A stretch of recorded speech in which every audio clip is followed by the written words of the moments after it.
we're here. It's one of life's great mysteries, isn't it? Join us now for organized chaos. Rolo can't put down his vape. Join us now for organized chaos. Rolling stands, evidence tape. Join us now for organized chaos. Rolo with his hot takes. Join us now for organized chaos. Hey Roman, let's debate. Rings of power can suck my nuts. And Star Wars isn't more than just a rush. Marvel shows, they really suck. Y'all make Loki look like a cuck. Welcome back to Organized Chaos. They just gave him a clip, and now they both look like simps. The anime titty pimps. That's what you get with Organized Chaos. With the chat that hits, getting all the crits. It's Organized Chaos, moshing in the pits with the chat that hits. Yeah, it's Organized Chaos. The RoloRome cast. Bring it around town. Bring it What's up, around town. Yo, instantly. Yo, What's good morning. Good morning. Everybody, it's Good a morning show this week. How we doing? Because I gotta work tonight. Sorry, y'all. We'll be back to the regularly scheduled nighttime chaos next week, and we can can go on for that one. What is up? Firstly, y'all are fucking awesome. I just want to say that right now. Y'all, Roland, I don't know if you saw. I want to tell you on stream. This morning, we hit 300 subs on my main channel. Oh, hell yeah. I did not see. Thank you guys. Yeah. Thank I you did not guys. You guys are awesome. Seriously, thank you. Yeah, that's I amazing. couldn't have done it. Couldn't have done it without any of you guys. And I honestly never thought that I would get to 100, let alone 300. So thank you guys. And we're on the road now to 400. And so make sure to tell all of your friends. Also, really fast, Lily, since you are here, I just want to give a quick shout out to our two wonderful patrons. And y'all, we have content for our patrons up now on Patreon because we are watching through Red versus Blue and Evangelion, baby. Yeah. And so, if you guys want, go over to the Patreon. We are watching Evangelion, and we have the full reaction to Red versus Blue Season 1 and Evangelion. Plus, I'll be doing some gaming stuff. Plus. Not only that, movie nights and movie nights other show reactions and such. Y'all, it's $1 a month. $1 a month. Or So 10 if you make me take my shirt off. Yeah, 10 and Roman will take his shirt off. But no, seriously, it's $1 a month, y'all. It's the best deal on the whole platform. It is $1 a month. It helps me out sincerely. And the money is not going to anything else but this whole sphere. What? Rewind. How do I watch your react? So you have to go on to Patreon and you have to it's $1. You just have to join the dollar tier and you can see our reacts to Evangelion and to Rev versus Blue and also to our movie nights. But I want to shout out Pippin T for Trees and Lily. They are our two patrons so far, and if you are a patron, you get a shout out, whether it be on videos or on the RoloRome cast or on Monday Night Mayhem. Well, if you're one of the top tier patrons, then you get a shout out. If there's like 1,000 of you, I'm not saying all your names. I'll just say thank you. You guys rock. But that's mad ho energy. No, Muffler. We're gonna do the type of videos. There's gonna be the type of videos that like you see React channels doing. On the RoloRome cast channel, we'll post them. Yeah. But Yeah. they'll be like cut. They'll be cut down. Like it's. I can't play all. I can't be XQC and play all of the Dark Knight. But like, if we have $1 Patreon and we have to put some reactions on there, then like we have to. If I send y'all a test, will you take it live? It depends on Depends what on the test, but sure. Yeah, like what kind of test are we talking about here? Is it a sex test? Is it a sexuality test? Is it a political test? Is you it know? is it a Actually, that'd test be that'll fun. just tell me I'm a Nazi at the end? Like, what is like? I know that already. Like, what is it? Because the whole internet tells me that. I'm German, so I'm just automatically that. It doesn't matter. Now I gotta go watch the Uncut. Roman, you know about Uncut, right? Fuck off. But yes, I know about Uncut. It's ridiculous. Thank you, sir. All right. Ridiculous. Muffler tape, thank you, dude. That's so awesome, dude. Thank you. We now have a third I feel like patron, Muffler. Thank you. I like to think that $1 is like, yeah, it's like a candy bar. If I can make it free, if we could make it free, we would. I would. We absolutely would. We've said this before. We can't though, and we can't post it on YouTube. But I would love to, dude. We're doing 6 or 7 episodes of Evangelion tomorrow.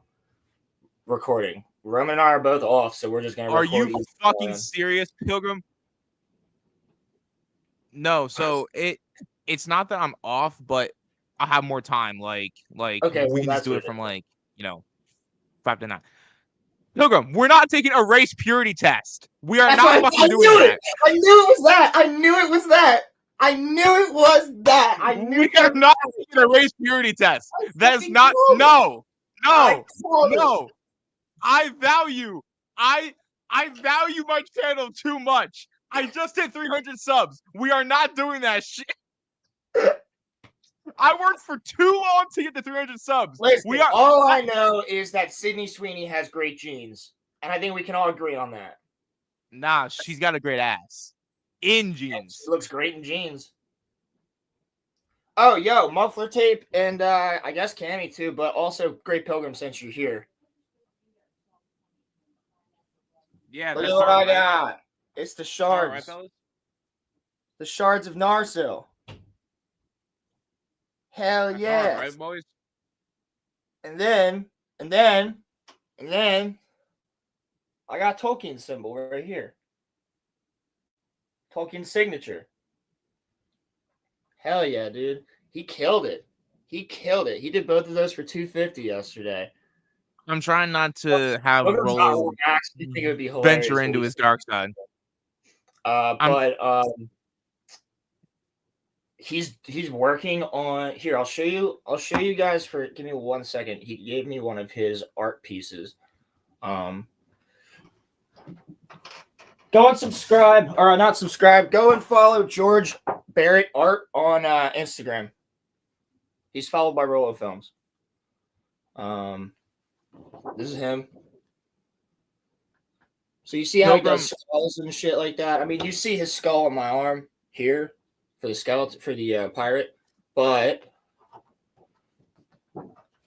guess what he's working on for me for up here?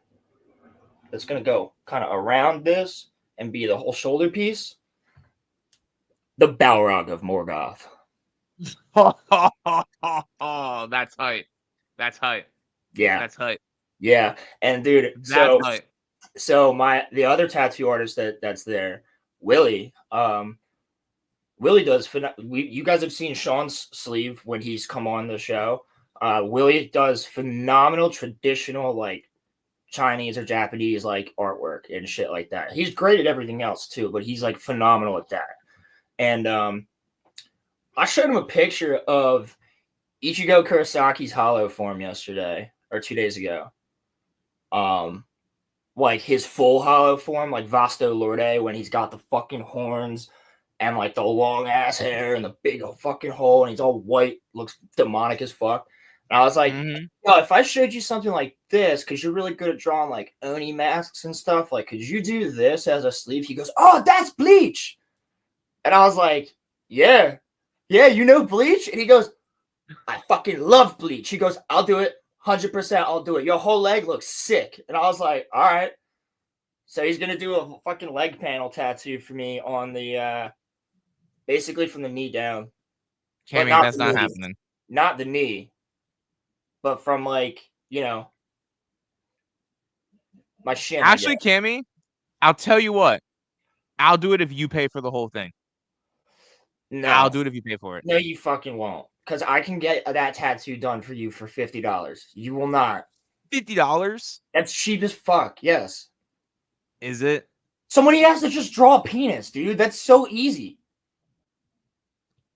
There's no work done in it. Depends on how detailed this cock is. Like, is there like there are veins in it? Like there's shading? Yeah, like are we like making it girthy or like?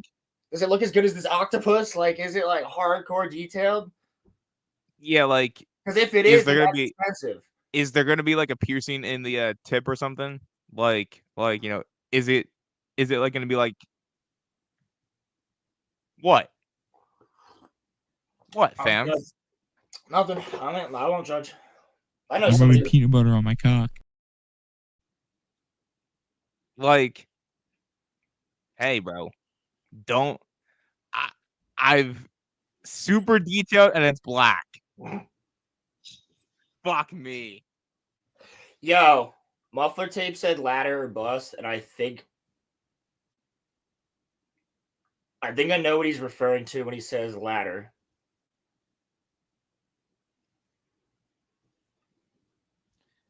It's not appropriate. I don't know if this is what he's referring to because this is where my mind went. Because dick piercing. Unfortunately, I was told by one friend that my other friend has one, and I said, "How do you know that?" I think you told me this story before. That's besides the point. The point is, when you say ladder, are you referring to 3 bars through your cock? Because that looks like a ladder. Is that what you're referring to? Because it's like if this is the penis, there's like a bar here, and a here, and a here. All right, question. It's 3. How do you? I knew it. I knew that's what he was referring to. How God do you? damn it. Why do I know this? That's how do you pierce? That's so fucked. That's so fucked. How do you pierce? I know that just because he just put the word ladder in chat, I'm like that he's talking about 3 cock sticks. Like how? Why do I know that? I hate that I know that, but I do, and it's hilarious. How do you pierce an uncircumcised cock? You can't, right? What the fuck? Why can't you? Because there's skin there, dog. There's skin everywhere, Roman. That's what piercing is. I understand that, but you're not. The point is that I don't have to you deal put with like uncircumcised penises very much, Roman. So I don't know. Pain Olympics, Jesus. Pain Olympics makes sense. Yeah, Pain Olympics makes sense. I've seen. Yeah, I've unfortunately seen parts of Pain Olympics. Yeah. I started watching the video about the dude who blew up his testicles, but then I was like, nah, thanks. That was Craig. Dude, the kick chat back in the day used to be so fucked up. Like I just woke up, and I'm no fake, so this conversation is too much. I'm sorry, Pilgrim. I don't know. So one of you started it. Cammy started it. Of course you did. Take the pic I sent you, Roman, and get that tag. What did you send me? What did you send me? What did you send me, Cammy? I just sent him a picture of his dog cock, probably. I'm kidding.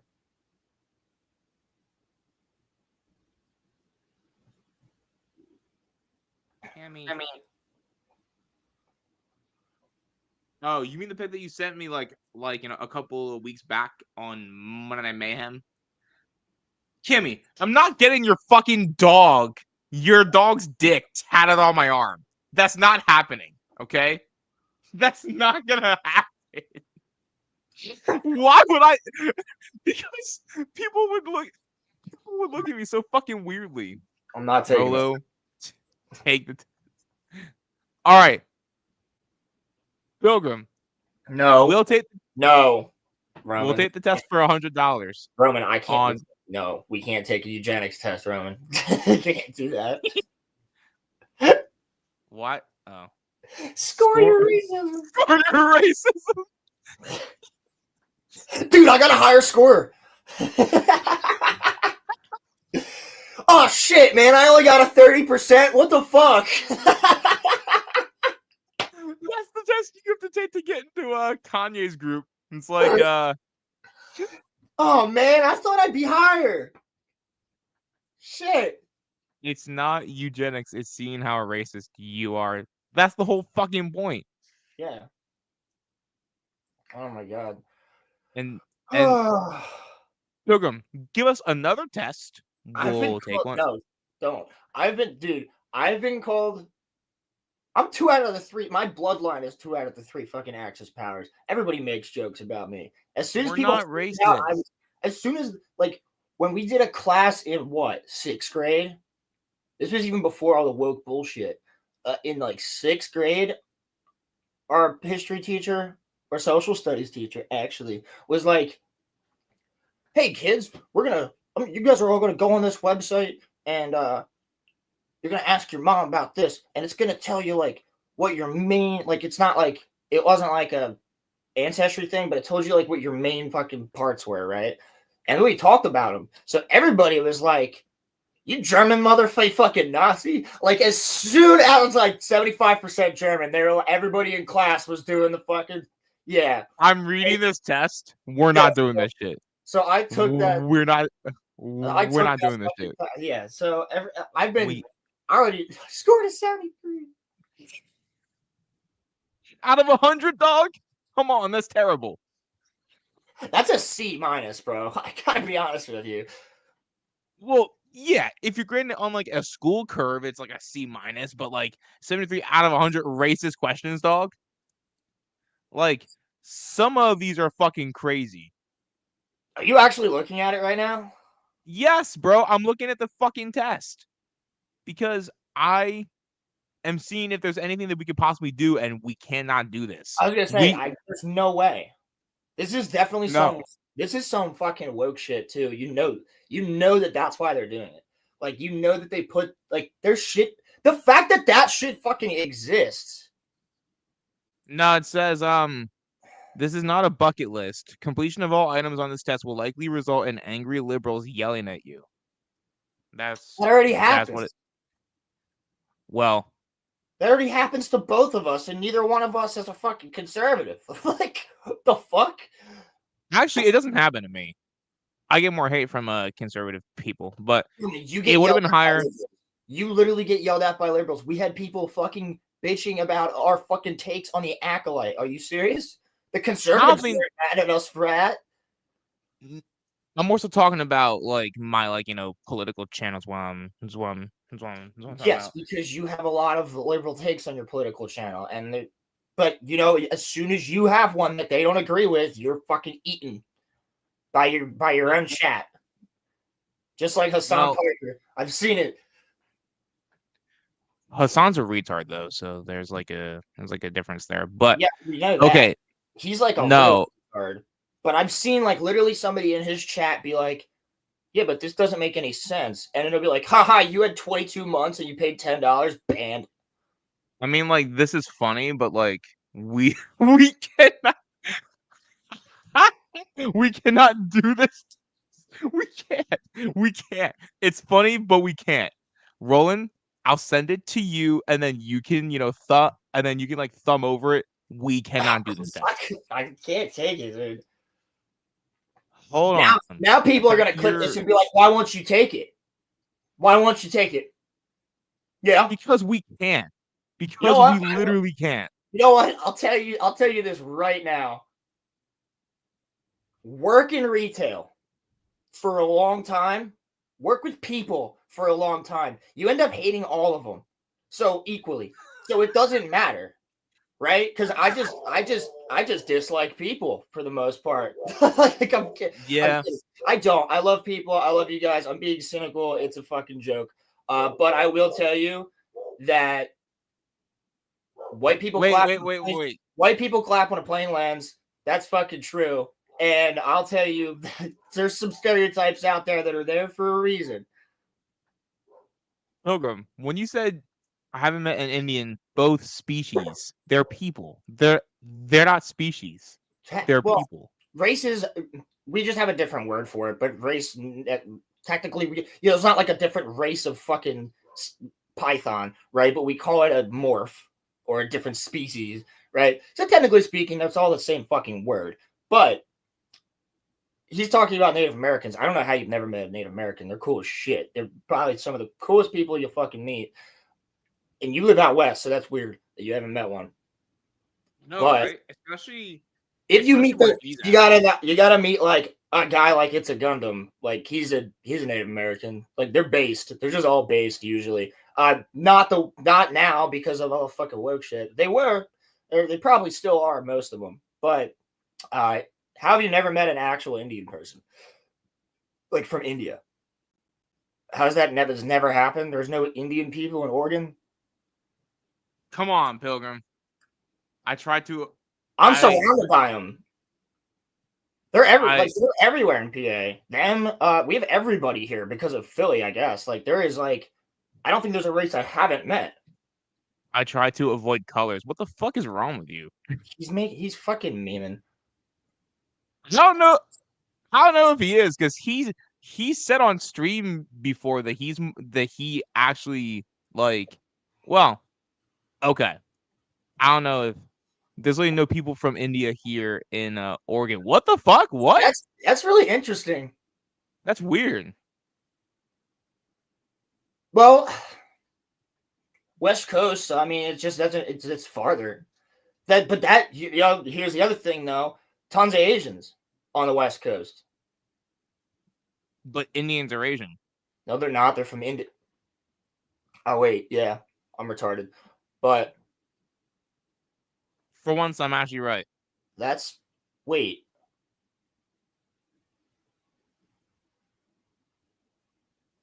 Indians are Asian, Roland. Roman, don't make me fucking do this right now. Dude, it takes 2 fucking seconds. Are Indians Asian? Ha ha ha. They are.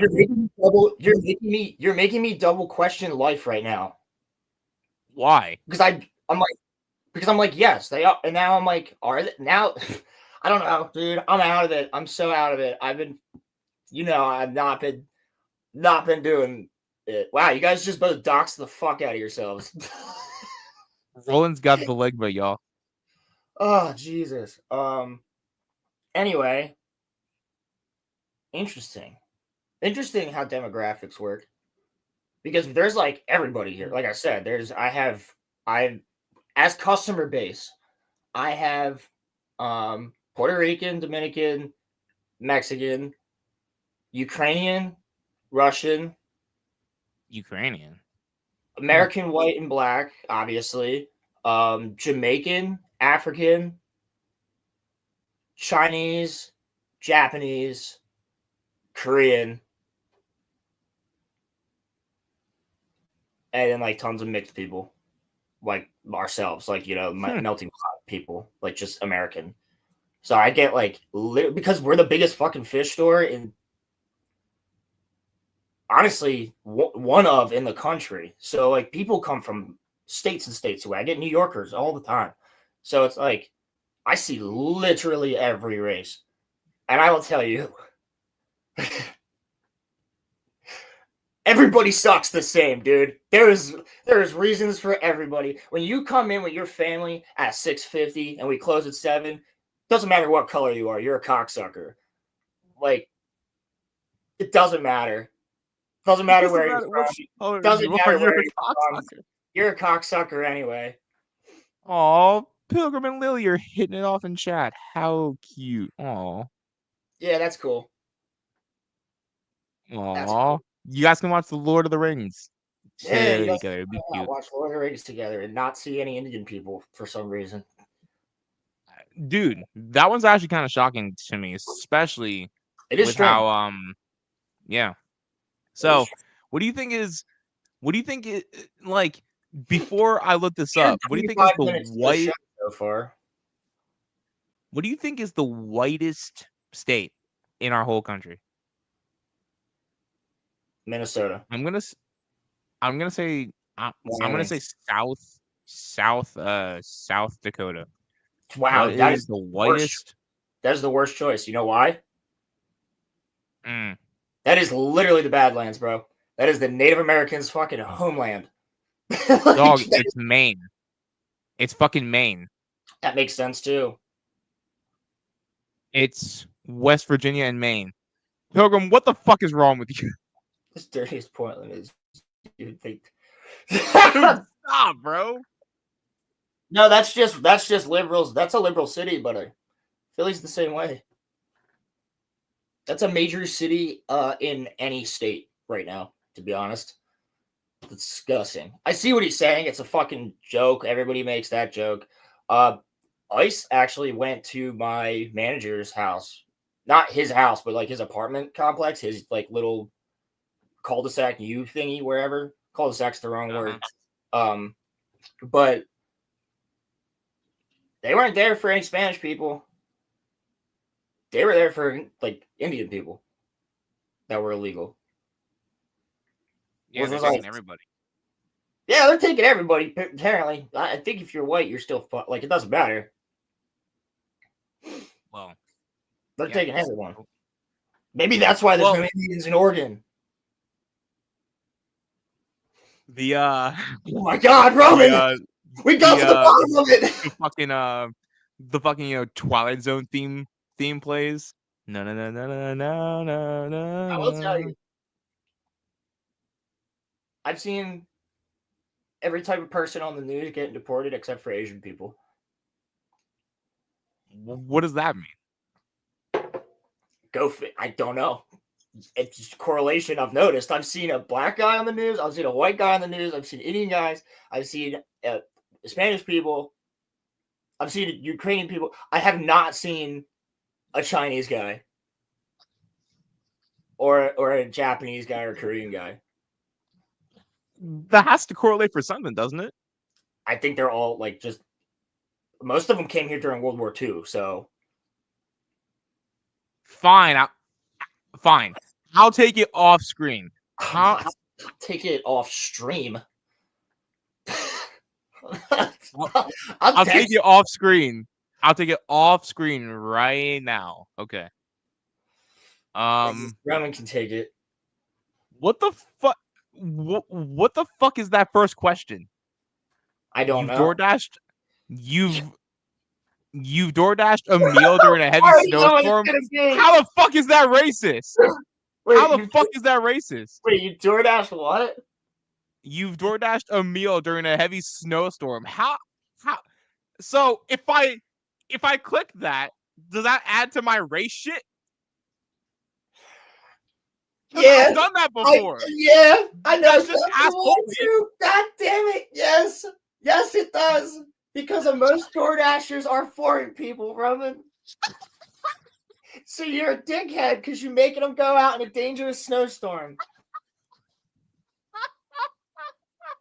Yes, that's why it's racist. Fuck. I hate that I know these things. Fuck. I might try Pilgrim. I played too much Call of Duty back in the day, man. Xbox 360 ruins your head. What the? Okay, 2, no. 3, no.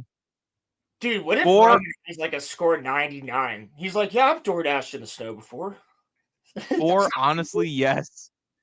You have to click yes then. 5, no. 6, no. 7, no. 8, no.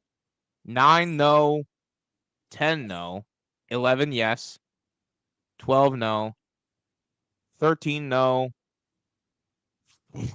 14, low-key, yes. 15, no. 16, no. 17, no. 18, nah. 19, no, because I work with all different types of people. 20, no. 21, no. 22, no. 23, no. 24, no. 25, no. 26, no. 27 as a okay. Does it count if it's a joke? Does it count if it's a joke? I don't know what I don't know. Okay. Crimson knows what it I is. can't say it. Crimson So knows what it is. Crimson's like, wait, are you taking the test? That's fucking Roland, ridiculous. have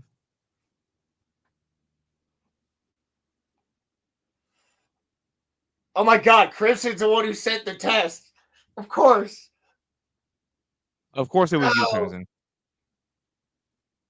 This is the question, or this is the question for question 27, and I have as a joke before. I sent it in the private chat.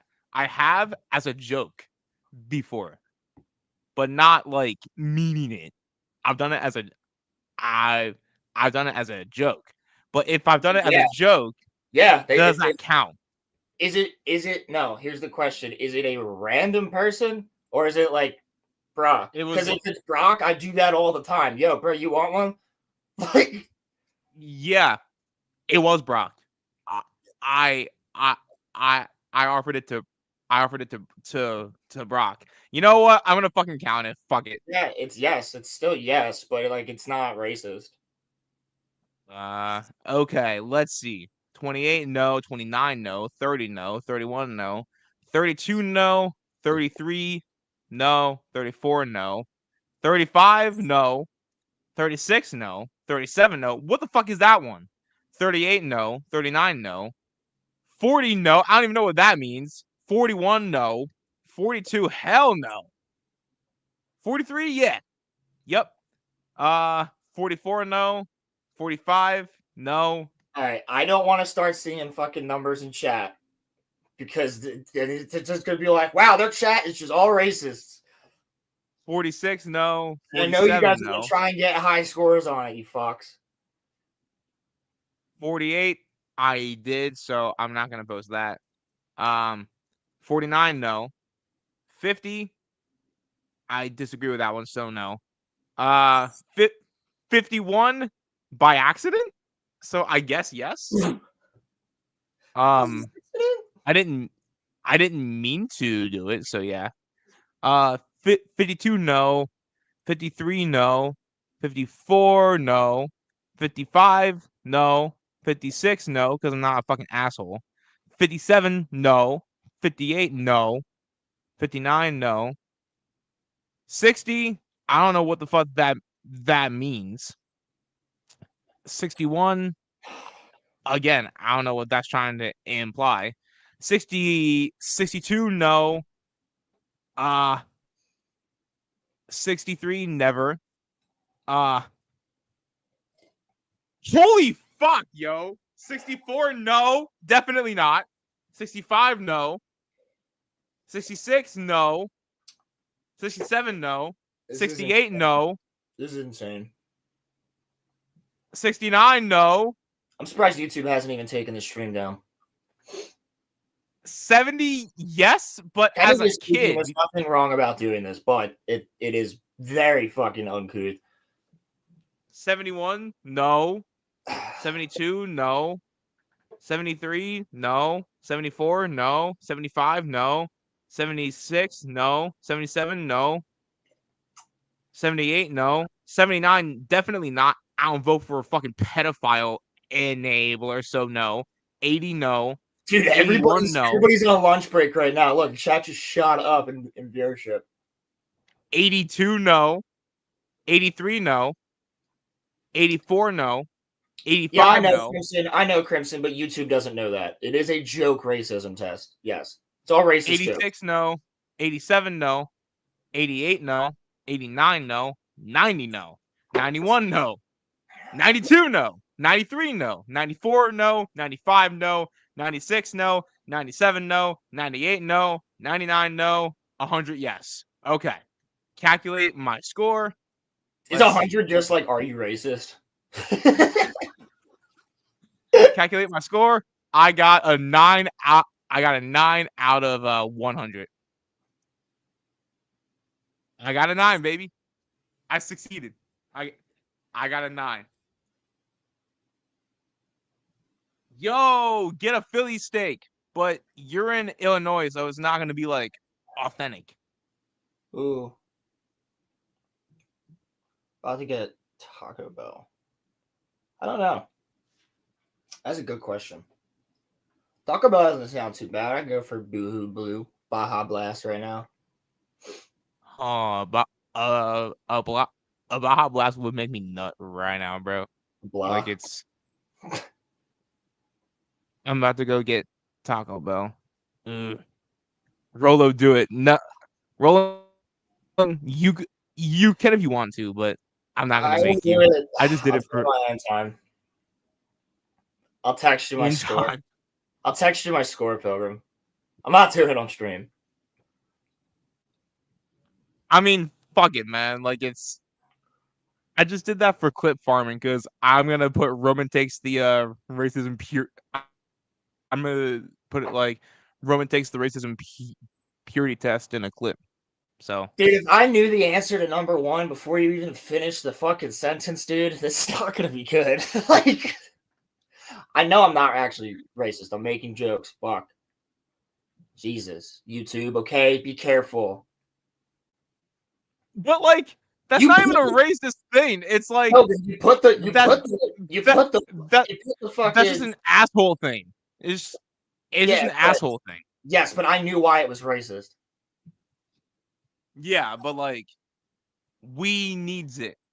He's obviously gonna actually Rowan might not get a higher score than me because I used to be a conservative. So Fairly nice person. But I'm also very so jaded at this point. Like, yeah, so I don't know. I I'm not jaded. I'm just like cynical. you're But beaten down by life. I choose to see the best in people. But like I deal with a lot of people every day, and a lot of them are fucking awesome, and a lot of them suck. That's There's true. more people that suck than people that are awesome. I'll tell you that. So I get a lot of people. Luckily, I work at a fish store, so most people come in, they're cool as shit. By the way, Roman, I made 3 songs for the store.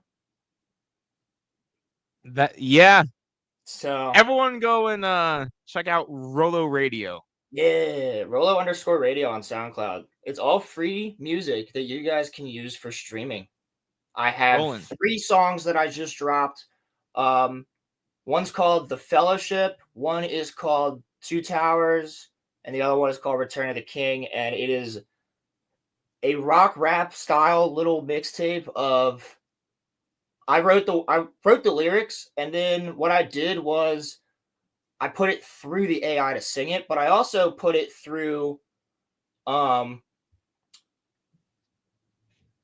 I took all my lyrics and I said, hey, how should we tweak this? And it would like only take words like they and make it we or something. You know what I mean? Like switch one word. So Yeah. basically, it's still all my lyrics. I'd say it's like 85 to 90% me, and then the rest is it singing it. Cammy, So, you got a 92, dog? What the fuck? So I'm fucking I'm posting these songs, I'm posting these tons of stuff. There is 3 songs for the Reef. The Lord of the Rings ones I just made, they're really cool. It's just the story of Lord of the Rings, each movie put into a song. That's badass though. What else do I have? Tons of lo-fi shit or like dubstep type shit. Yeah, I think that's mostly it for now, but there's quite a few Pilgrim motherfucker stole my spot.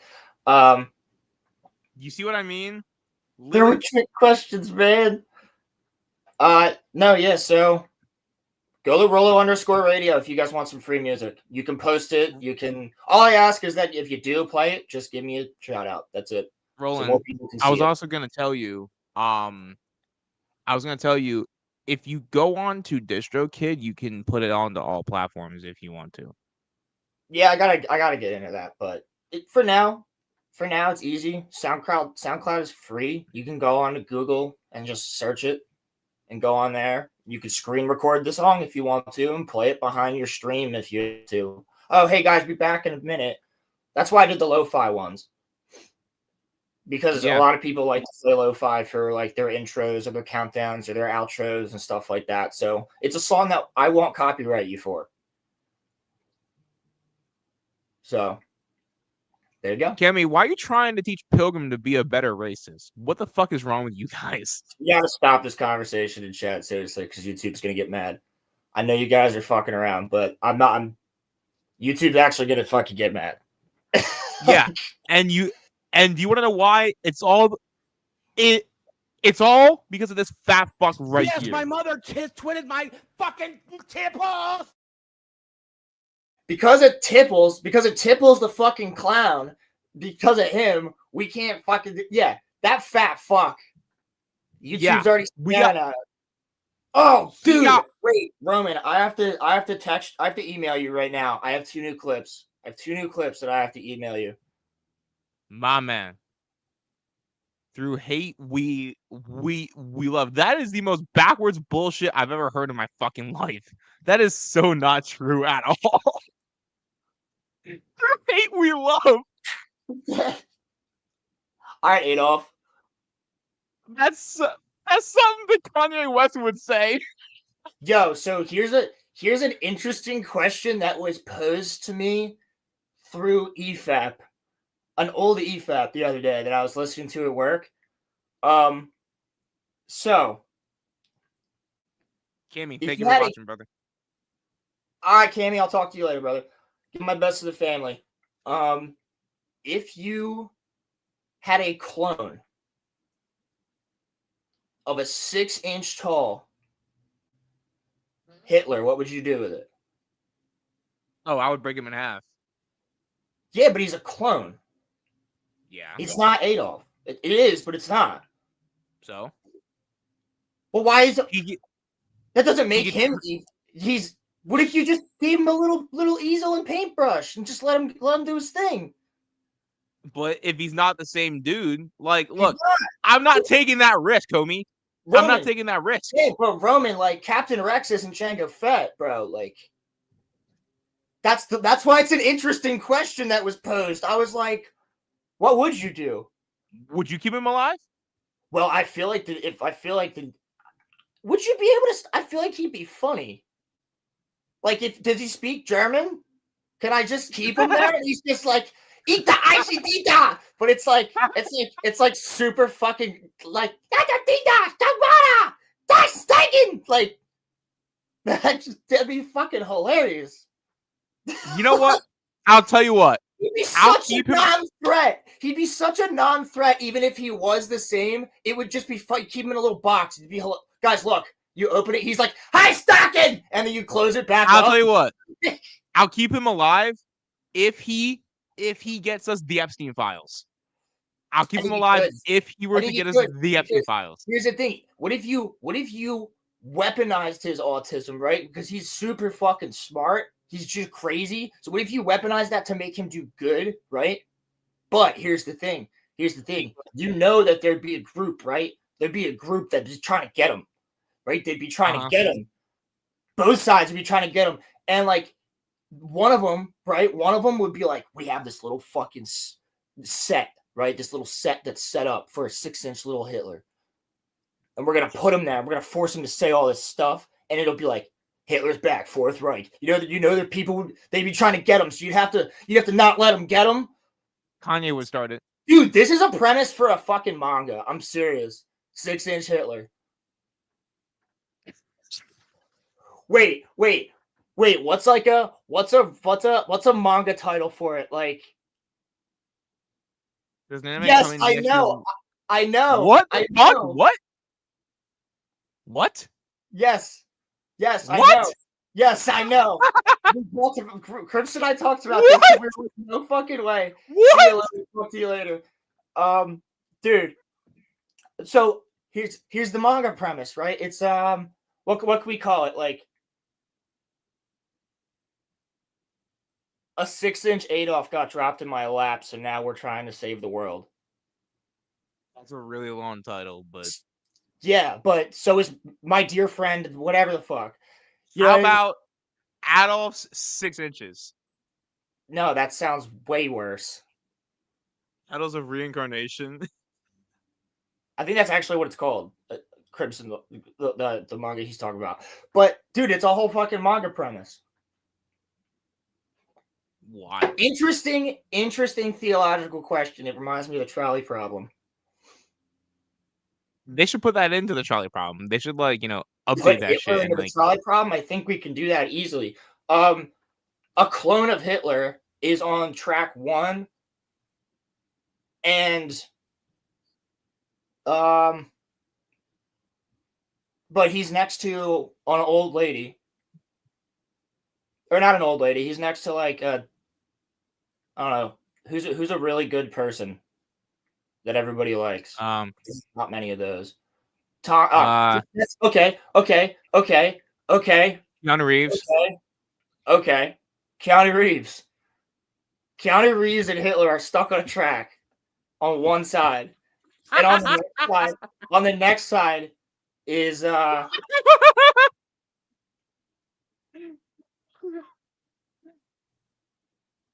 I don't know who else, but like you pull it. So if you pull the track to kill Hitler, you're also killing Keanu Reeves. Oh my god, that's it! That's it! That's it! That's the name of the fucking manga. That's it. Roland, write this manga. Write this manga. It's crazy because once the neo-Nazis and Antifa get involved and they find out about little Hitler, dude, it's gonna get crazy. And our poor little main character, he's gonna go through a lot, man. Holy shit. I guarantee you, if you put that in a chat GPT, it could write a manga, a little romance manga about it. My God. Dude, I don't even want to test that, bro. I don't even want to test that, dog. Stop. We're not doing that, Pilgrim. We're not doing that. No. We're not doing that. That is actually very... Like, I heard the question, and I was like, holy shit, yeah, what if he isn't evil? Like, what would happen once the world finds out about a 6-inch Hitler? All right. Question for you, Roland. Let me pose a question to you now. Okay. Wait, hold on. Let me fix the lighting. Hold on. Give me a second. It's getting darker because the sun's moving. All right, you can still pose the question, but I got to fix my lighting. Okay. So, this is going to be a little bit of a darker question, but... This is going to be darker? Well, yeah, it's going to be kind of dark. Okay. So, you can either have it be that Disney Star Wars never exists, like Disney never ever buys that shit. No. But the Allies lose World War II. No. Why would I ever choose that? Because the Holocaust would have succeeded, and we would be living in the fucking world of fucking what's it called? Man in the High Castle. No. Well, the reason that I asked that is because I saw it on Reddit, and there were people that were saying that they would rather not have Disney Star Wars and live in the world. No. I would never, ever in a million years, guys, I would never. And here's why. You're gonna be like, why, Roland? Why? I would never erase Disney Star Wars. Because you know how that woke up so many fucking people to how shit movies in Hollywood have been. While it fractured the fan base, and Star Wars was, and still to this day is, the first major casualty of the culture war, it woke up so many people. It created so many YouTube channels. It did so much. The Last Jedi did so much for fandom as a whole. Not good, but did so much that I think is going to be in history books. Because the culture war started because of The Last Jedi. Patient Zero was Ghostbusters 2016, if you want to be completely honest about that. But the first casualty was Star Wars. You call your dick 6-inch Hitler, but that's got to be capped because I've heard that it's only like 3 or 4 inches. Your dick's only 6 inches? Only 6 inches? That's a pretty big cock, fam. What are you even talking about? No, but like I would never get rid of. First of all, that is a fucking retarded question because it wasn't my question. I know it wasn't your question. I'm just saying I saw it on Reddit. Yeah, I know. I get it. I'm just saying, like, whoever posted that is clearly not thinking, or just as somebody that wants to live in the world of the Third Reich. I'm a ginger, and the Germans are kinder to us than Disney. Pilgrim, you cannot be serious, right? No, he's not, because you're an American, so you'd die anyway. But right. It's still like he's actually not. That's actually hilarious though, because I get what he's saying.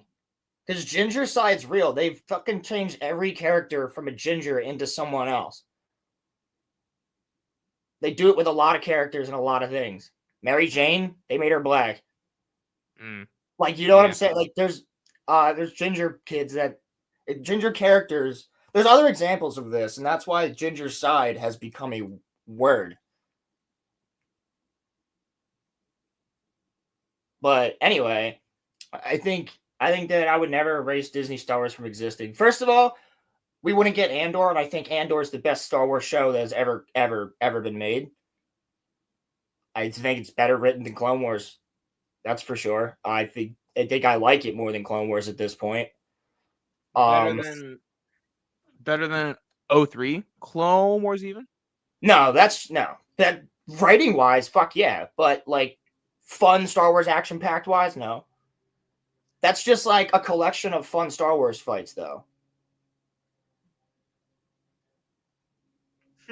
So, you know what I'm saying? Like, we wouldn't get Andor, but I think it's important what happened because Hollywood needed a fucking change, and while it took the death of Star Wars and a couple other franchises and, you know, everything like that, it proved, like, to a lot of people what was happening, what the agendas were, what the agendas still are that they're trying to do.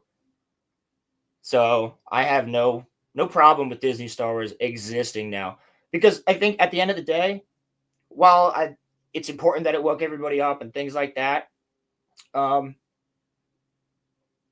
know, there's a reason that all these YouTube channels exist. There's a reason that we're here. We're here right now because of Disney Star Wars, Roman. We're doing this show because of it. So would I ever wish for Disney Star Wars to not exist? No. Then I wouldn't know Pilgrim. I wouldn't know Crimson. I wouldn't be doing a show with you. We wouldn't have the chat. We wouldn't have all these fun times and great conversations if it wasn't for us being disgruntled with Disney Star Wars and being like, you know what? We're going to throw our hat in the ring with all these other YouTubers and start talking about how we feel about this shit too. Yeah. And I mean, because like right here. I wouldn't.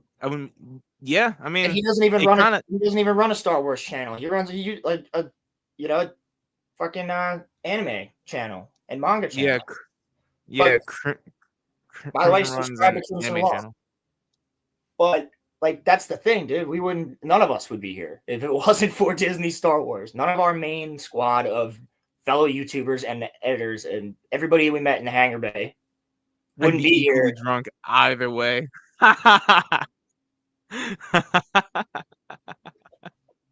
There you go. Maybe not though. No, he's like a good Irishman or Scot. Either or. They both like their drinks. Pilgrim, that was fast as hell. Good shit, B. It's fast as hell. Everyone go and subscribe to Crimson Law. He is on the road to 1,000 subs. Get him there. Yeah. Get him there. He's almost there. He is almost there. Everyone go and subscribe to Crimson Law. I know Crimson probably also, most of them probably are actually, but well, it yeah, but helps. It I'm also helps. gonna put it on to my main channel because I don't know who on my main channel is not subscribed to Crimson. So I need people on the I main gotta, channel to come and subscribe to this. I think there's so dude, many people that still haven't realized we moved the show. dude. I try. I put it into the community tab. You know what? Actually, hold on. Let me just make this a clip and I'll post it onto my channel. Y'all, if you are not here, then come and subscribe to the RoloRome channel because I don't know what happened, but our like the RoloRome used to get 100 plays or 100 views on my on my on my main channel. Now, and look, the plays and views don't matter, but y'all, I have 300 over on my main channel. I got 25 here. Like the math ain't mathing. I've literally put it into the community tab. So if you have a second, it's totally free. Just go over to the RoloRome channel. I'll link it in the description or in the pinned comment. Y'all, just go sub. It's free. And just come and watch us. Or if you want, listen to us on Spotify or on, Apple Podcasts. Or title of the video, What Happened to the RoloRome Cast? That is Yeah. actually genius. Yes. Yeah. Yes. Do Yeah, that. hey. And by the way, guys, Spotify, we fucking love you guys. You're the best. Yeah. Yeah. Spotify, there's definitely a good 5 or 6 people on Spotify that have been there since the very beginning. Actually, I did the analytics from June of 2022 to now. We have had consistent Spotify viewers of up to 19 people. 19 people that solely listen there. And that is That's sick. awesome. That's sick. So thank you guys. Since June Yeah. of 2022, you guys have been here for 3 years. That's Yeah. crazy. Thank And you. yeah, so shout out to the fucking veterans, man. 3-year vets out there. That's great. The guys who watched us fumble in the dark like idiots in the beginning and watch us fumble in the light like idiots now. When But we were on Anchor, yeah. and we couldn't get the shit to fucking work. That's Yep. why we moved here. But Remember that? yep. Oh my god. And then we didn't go live here until episode 31, I think. That Yeah, was our that's when we first live turned it episode. live. That's when we turned it live. Yeah. Because I Dude, would that's post it great, as man. 3 years. I would post it as a premiere after we would record it. And I think it was Pilgrim that said it. Like, the live chat isn't it's hard to we weren't interacting with chat, right? Yeah, yeah. There So was no way for us to people were leaving comments being like, you guys should go live because it would be way more fun. And I was like, yes, we should. yeah, and Absolutely. I would so love yeah, so that. And dude, I'll tell you, is a little bit different for me than it was for Roman because I'd been on live streams before we started making this or started yeah, doing this live. I've yeah, been on X-Wing's show multiple times. So it wasn't really I've been on John Graber all the time. It wasn't really as crazy for me when we made it live, 30 weeks in, or yeah, 39 weeks in, whatever. But yeah, for because Roman, he was like, I don't know how do we do this? we And figured it out. I was like, Well, bro, just start talking. We'll just start talking. And I feel like I kind of led that first one a little bit, and then now we're both able to. I feel like both of us could go live on our own easily. well, for me it's different though because I mostly when I go live, I kind of want to have an RG chat night, but I kind of also just want to when I go live, it's mostly with gaming, but doing RoloRome live gave me the confidence to be able to live stream because before that I really hadn't.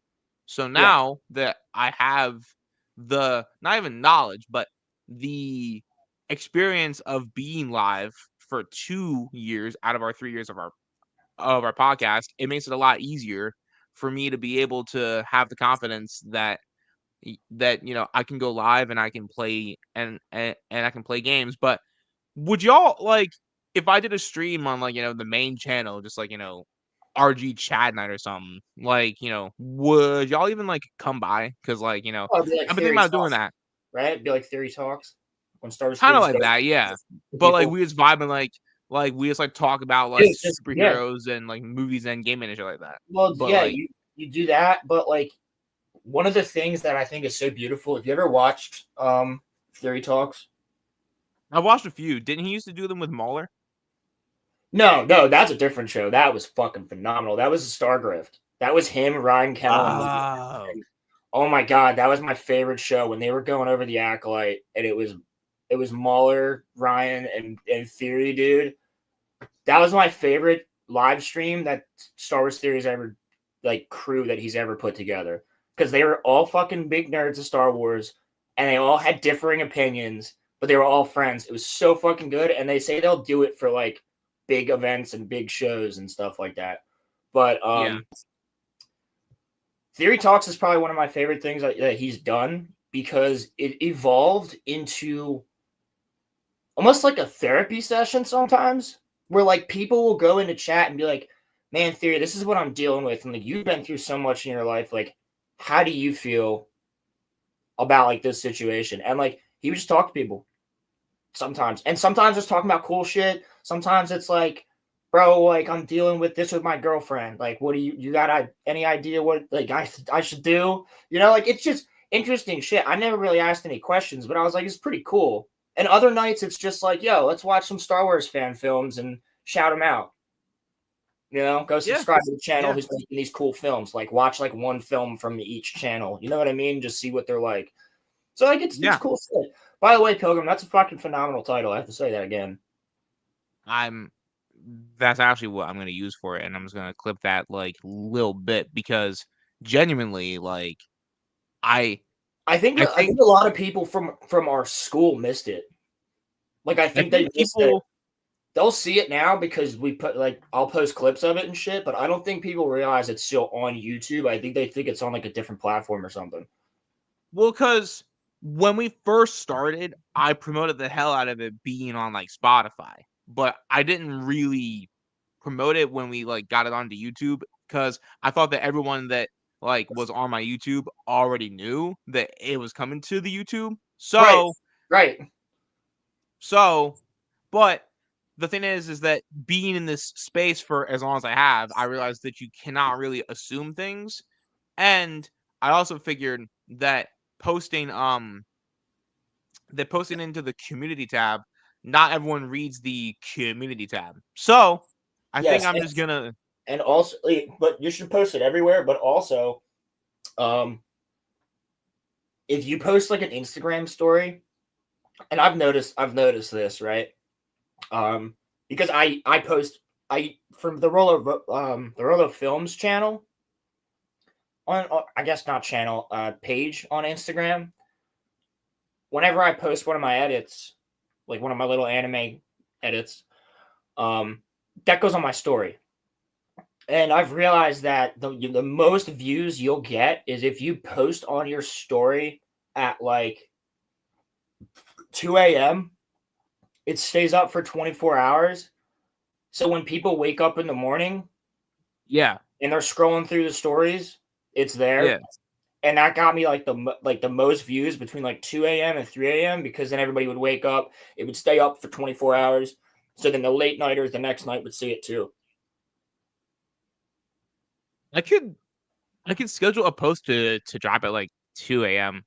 I could do that. Well, yeah, but schedule it on like that's. I'm just talking about Instagram. I'm not talking about anywhere else. I'm just talking about on Instagram. I've noticed personally for me. I don't necessarily know if that's the same thing for everybody else, but for me personally, that's been like the most analytic. Yeah. In No, the weekend and like people are up all night doing shit. Like you'll see it. People are late night and out in the fucking club. They want to check their phone on the way home from the club. Like they'll see it, but not always. Like if I post one at fucking 4 o'clock in the afternoon, usually people aren't going to see it as much. well, but like the thing that I've come to the realization of is that just, and this is my fault. I take, responsibility for it, but I wasn't promoting the show moving here as much as I should have. So now I'm going to do everything that I can to get, because like a thing that I noticed too, which was hard about my Twitch, was that you're is that sometimes audiences don't follow because Yeah, not so everybody. audiences, they might not follow you over, but like the same thing is people like different interfaces, right? Some people prefer to watch on Twitch, some people prefer to watch on Rumble, some people prefer to watch on YouTube, and some people don't even prefer to watch live. They Some want to be able to people, watch. Some people don't even want to watch the full show, and they just want to watch an hour clip of it, which is why we do that. yeah, Some and people only want to watch an 18-minute clip of it, and so we make that easy, and we say Roland crashes out about fucking the Acolyte, like, yeah, and it's only 18 minutes yeah, long, but like that's from like a 6-hour show. But right. for those So fans of the show, like the fans of people like that do enjoy long form content or don't have a problem with like it's Lord of the Rings argument, right? Oh, I won't watch the extended edition or I won't watch Lord of the Rings in general because it's too long. It's like, yeah, you have a pause button though, bro. Like right, come back right, to it. It's like there's this magical thing called like streaming. And on streaming, but you have a profile. And when you use that profile and you click off of it because you have to go do something, it saves where you were at. So you can go back and keep watching the movie. And guess what? That works for YouTube. So you can go back and just continue. But some people won't do the long form content. I personally love it. Like I will watch a 9-hour stream of all the EFAB crew talking shit on Boogie 2988 because it's hilarious yeah, and it's actually really, really interesting shit. So like I will watch them do a 6-hour breakdown of The Return of the King because I fucking love that movie. Why would I not want? And there's an argument that I've seen out there. I think it's so fucking dumb.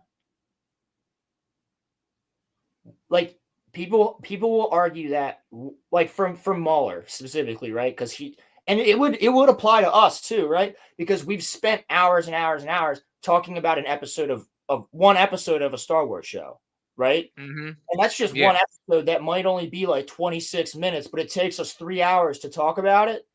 mm-hmm, The argument is you shouldn't be talking about a show or movie longer than the runtime of that show or movie. And I think eh. that is so retarded. If you got shit to say about it, you got shit to say about it. Like it's not Like, like bro, if I were to see a 30-second ad, it would take me longer than 30 seconds to describe to you what I saw in that ad and how I felt about it. right, Like, right. so that argument is fucking retarded. If I'm breaking down, it applies to everything too. Because if I'm breaking down a song, like that's even crazier. Song lyrics. Yeah, so like if I decide to break down an Eminem song It's gonna and the take song was longer than like, 6 minutes for me to break down Rap God. It's gonna take longer than 6 minutes for me to explain every single bar in Rap God. Absolutely. And that's a yeah, 6-minute song. 6 minutes, I'm shady, I'm gone. Like it's the stupidest fucking thing. So if you guys like long form content like me, then stick around for the entire show. But we will have, we cater to the audience that doesn't like long form content. We don't do yeah, shorts. We don't do shorts. and Shorts aren't good for the channel. I People know. won't watch the podcast if we're doing shorts. They'll just watch the fucking shorts. They'll watch the entire 6 hours. If I were to post 30 seconds over and over and over again of this entire show today, more people would watch 100 of those in a row than would actually click on this show and watch the entire thing, which is I know, but that Crimson clip was just too much for me to pass up on. It was just like we could have just made that into like a longer clip, but yeah, no. Crimson has a perfect point here. How are you going to have a good debate over an anime episode if you can't shout at each other for 30 minutes? Right. Like, you literally okay, by the way, Crimson, speaking of great an anime episode. Don, baby. That's the coolest exorcism I've ever seen in any form of movie or television or anything, dude. Like, What a concept for an exorcism. They're like, they call in this fucking band who they're all dressed like motherfucking David Bowie. And they're like not spirit mediums, but their rock is so good that it fucks with ghosts. So they pull up, bro, the Hayashi. They pull up and they're like, oi, I'm sorry to interrupt. Are we supposed to be here? Yeah, we're the Hayashi. And they're like, I'm sorry. Could you not tell everybody that we're here? Because we kind of like to keep the side gig like on the side. Like, dude, they're so fucking great. They're just a London fucking rock band. And they pull up and just start going to town, and it's a badass song. It's so fucking badass that all the ghosts in the fucking graveyard wake up and become a crowd. Dude. Yes, the Megadeth guitarist. That was who it was. Yeah, dude, and the Dragon Force lead singer. Exorcism! Like, dude, it's so good. You screamed in my ears. Yeah, I just screamed in everyone's ears. The song is called Haunted Soul, and you can find English and Japanese versions on Spotify. I'm getting it right now. Now. It's so fucking good, guys. You guys want to talk about some ear rape? Jesus Christ, Roland. Seriously, talk about it. Yeah, I'll talk about it. Yeah, I know they'll be back. I know for a fact, Crimson, and I haven't read ahead, but I know for a fact that they introduced the Hayashi because they're going to show up at some point when shit's going down, and they're going to just pull up and just start fucking rocking, and it's going to be sick as shit. I know for a fact. I can't wait. Baby Metal dropped a fucking album yesterday. That's I guess last night at 12 o'clock. Yeah, Baby Metal dropped an album. Very good. I like a good amount of the songs on there. I was listening to Evangelion's intro this morning. Does anybody want to join us for that? By the way, you guys are more than welcome to. We're doing it from 4 to 8. If anybody's off, if Crimson or Muffler tomorrow. Yeah, Muffler. Well, Crimson has his show at 9 o'clock, but the class stuff is going to be awesome. Yeah, if you guys wanted to come on and just watch it with us, because I definitely we have to. So far, we watched 2 episodes? We watched 2, so we're gonna watch 3, 4, 5, 6, 7, 8 tomorrow night? Probably, yeah. Cool. And then we'll be almost halfway done. There's only 26. So, and then the movie. Dude, I watched the trailer for the movie. Holy fuck. Yeah. Yeah, dude. And then Roland called me and told me to watch it, and I played that shit. Holy shit, bro. Yo, it looks gnarly. I had seen the trailer before, but one thing I have to say so far, he'd be around maybe tomorrow. That's cool, Muffler. Yeah, then Muffler could be on the Patreon. Yeah, Muffler Tape, here's the funny thing. I can't even watch my own reactions because I'm not paying myself to watch my own reactions.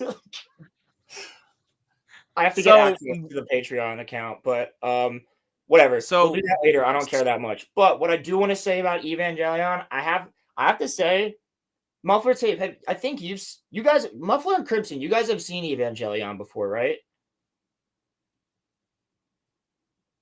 Right? Those you two have seen it. Crimson, can you text me the English version? Because I can't find the English version of the song on Spotify. If you could text it to me, that'd be phenomenal. Oh, Muffler Tape, you're the only one that's seen it. Okay. Crimson. I assume you've seen the first 2 episodes so far? Because there's something that I saw and I want to say, and I don't know if it's correct, but I said it to Roman. And I have a theory. Fuck.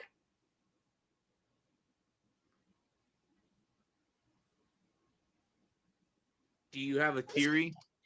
Game theory, Roland? I have no. It's a Evangelion theory. It's only the 2nd episode, but it's Crimson, if you want to mute me for 30 seconds, I just have to say it to Muffler Tape. I have to say it because I said it to Roman and I don't know. It's not even a spoiler. It's just It's something I thought about. All right, I'm gonna say it. I'm gonna say it now. Muffin Just tape. say it. I think that the Evas are angels, and that when Yes. you get inserted into the back of it, they're actually spinal tapping it, and that's what the fluid that fills up the body, fills up the fuselage is. Don't answer. Don't answer. This is only after episode 2. Do not answer the question. But I think the Evas are angels, and that's a fucking because of the face, and then that's the fuselage that goes in the back of the neck is actually a spinal tap, and that spinal fluid that's going into the thing, and that's what allows you to connect with the fucking angel. And dude, I might have figured it out already. Either way, it's fucking great. I love it. I love it. I love this. I'm obsessed. Well, Roland, I we'll told be Roman, I told Roman, I was like, dude, I can't wait for Saturday. I was like, fuck me, dude. I want to watch it so bad. but this is the one time that Roland can't watch it without me because Yeah. we're watching it together. So Thank you, Crimson. Thank you.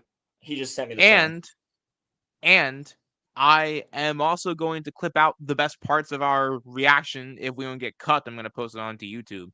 I Hell yeah. tried to motherfucking post a fucking cut reaction to Red versus Blue. Roman, but I'm telling you, Sort of Stupid has one. Sort of Stupid I know. has a Red versus Blue reaction. Look at it. I know. Watch that and try to do that. You can read essays on Eva and still not get everything. And it was wild. Oh, dude, I believe it. My friend that I met, bro, is one of the coolest tattoos too. And I always knew, like, I never knew what it was from until he told me. And I was like, it was when I got into anime. I was like, yo, is that an Evangelion tattoo? He's like, absolutely.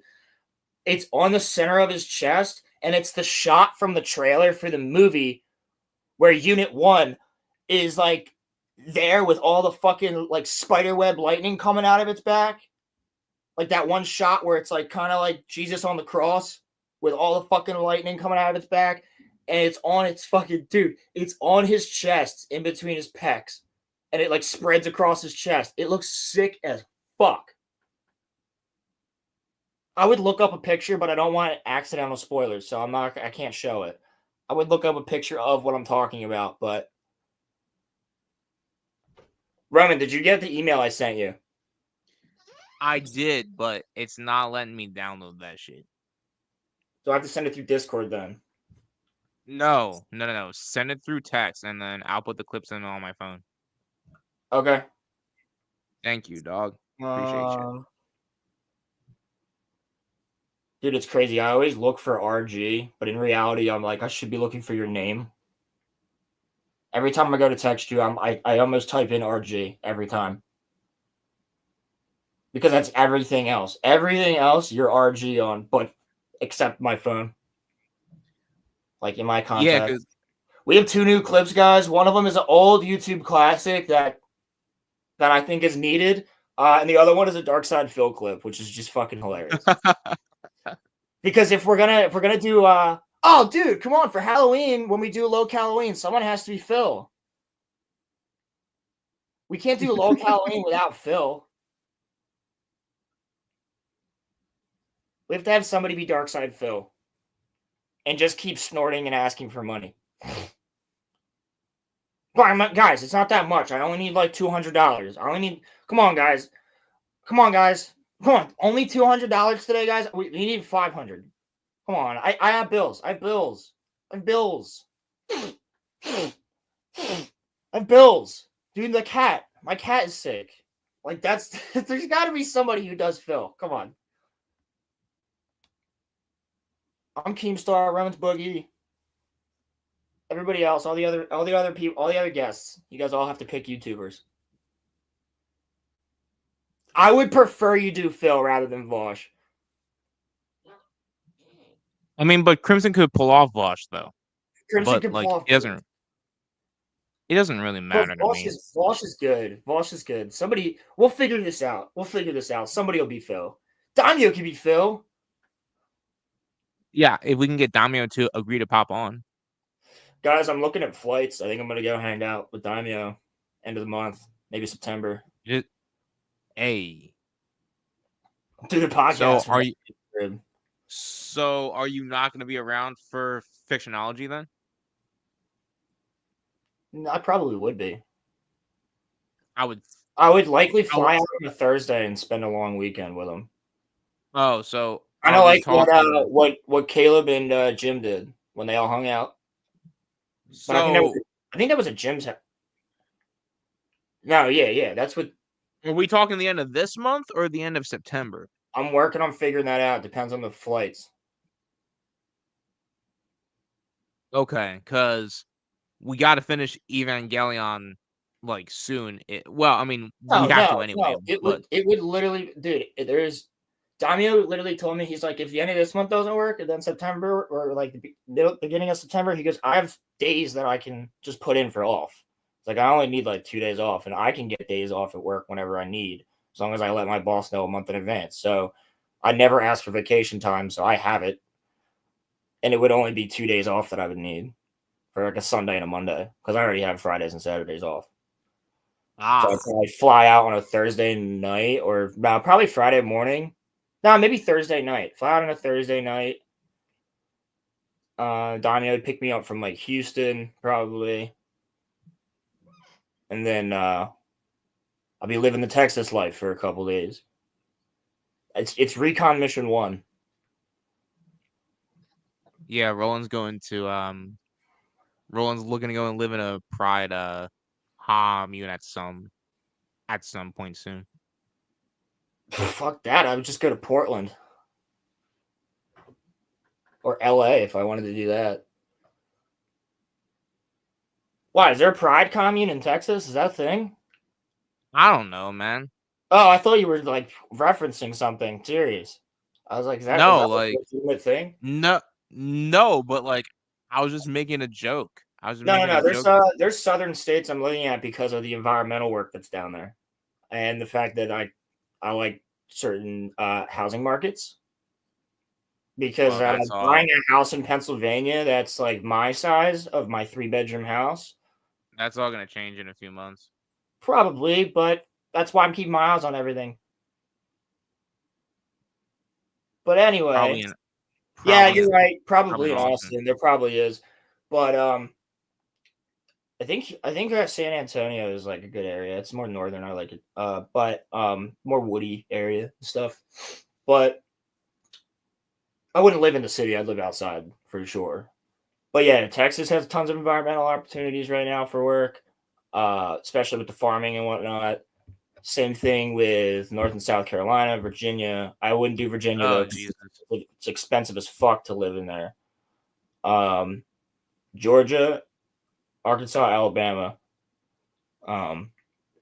is the ones I was looking at in Tennessee. Be close to John Graber. The fuck is this? Muffler, what did you send, homie? Hold on. What? Share it on Discord in the group.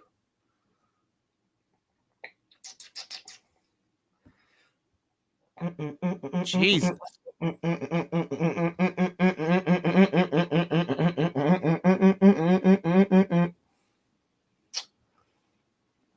Ah, there's feet. We cannot show that on stream.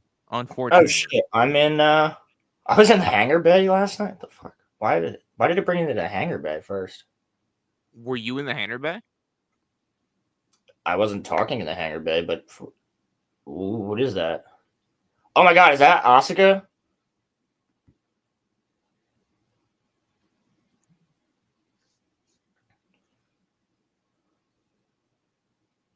What do you mean? There's feet? We see her feet, dog. What are you talking about?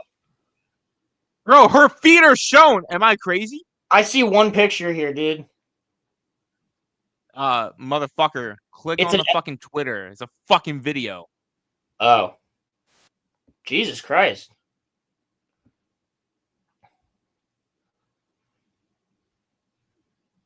Hello, Ronnie. How are you? Let me see.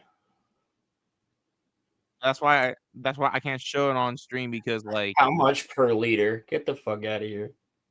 because YouTube will say that we're like promoting like sexual content.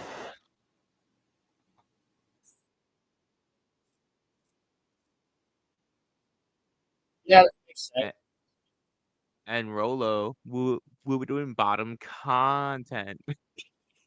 That was from one of Ronnie's old videos. Roman I wants a didn't foot even. job from a goth tranny. No, stop, y'all, stop, cut this shit out. The goth girl arc ends at the end of this month. Okay. No, it doesn't. This is only part one. Wait until he actually starts dating a goth girl. Well, That'll be no, part two. because That'll be like, you know, like how Chainsaw Man part one ends at chapter 99 and then starts listen, part two is at chapter 100. That'll be literally like that. fam. And then Asa will show up with the fucking with war possessing her. Fam. Roman will fall for Asa faster than he fell for Rize. Fam. Listen to me. The I'm goth dead girl serious, arc. Roman. When you meet Asa in Chainsaw Man, you will fall for her faster than you. I know you. You will fall for her Listen. faster than you will Rize. She is the. No one can take my Rize away from me. She is my little sunflower. No.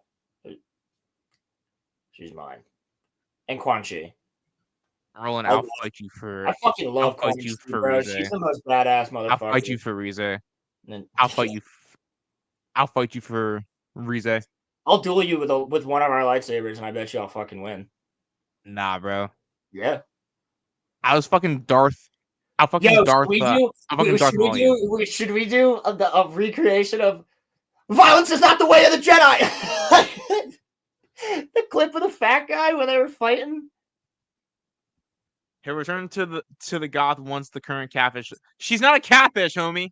He puts the camera back on. He's like, "She's real, damn it." She is real, damn it. It's like how people are like, wrestling is still real, damn it. No, but Rize's not still real, but she is real, and the goth girl arc has to end. I have to be responsible now. I have to change, and so I'm decided to change. The goth girl arc is ending, fellas. Roman, this is how we'll duel. Okay, this is what we'll do, and we'll post it on YouTube just like this. If she breathes, she's a thought. Wait, anger is She not is the way real, you Ronnie. say. She If is she real. breathes, Why she's a. don't you different guys video. believe me? Why don't you guys believe Wait. me? Wait, this is a war of attrition. I'm not that fat. This is it, dude. This is the best. I'm not that fat.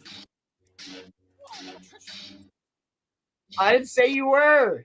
I just said we have to do a stupid fucking duel like this for Rize. Record it. I'll do it. God, you have to listen to what he's saying. You're not that Roman. You're not that fat, and I don't look like that retarded. Like, What's that retarded?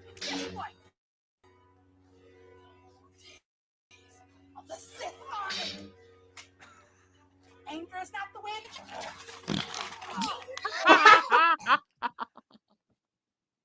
Hey, Caleb's what the live. fuck is that?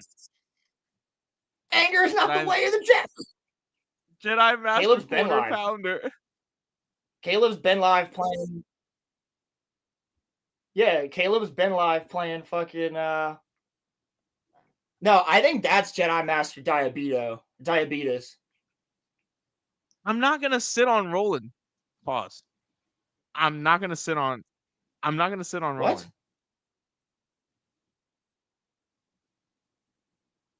I'm not gonna sit on Roland.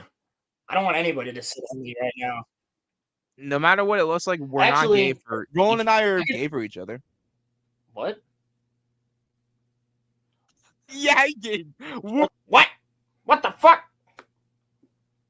The fuck? I have said some sus stuff on this show. And so, because of that, no more sus shit. I will go until episode 200. without saying Master sus shit, Diabetes. because It's like I sus- have yeah. to be responsible now. So I was no more sus, Master no more Diabetes sus Roman. died 10 years ago. Master Diabetes died nearly 10 years ago. No more sus Roman though. You guys are getting a new me. As you see in the title, it says Roman is happy because Roman's happy. Roman's in a happy place in his life, and life could be dream. Life could be dream, and nothing can ruin my happiness right now. So just, just. I'll give you to episode 139 tonight. No, not gay. Sus gay. Okay. Sus Roman is best Roman, though. Thanks, Crimson. We appreciate that.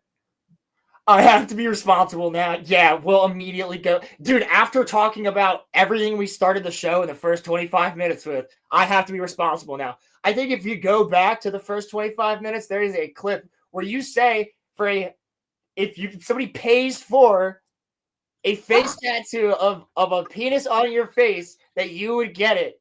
And I said somebody can pay $50 to a homie to get that. Like, I could do that. Give me the tattoo gun. I'll do it right now. It won't look great, but I'll do it. Actually, it might look kind of good. I'm pretty good at drawing, but I don't know how to draw on skin. I mean, I could be your. You'll be gay forever, but sus till 139. No, look, I have to. Unfortunately, fellas, I have to end the Gothro arc. It's been fun while it lasted. I gotta find now. I gotta be on the Happy Roman arc, and you guys are gonna see a lot more smiling, a lot more happiness from me.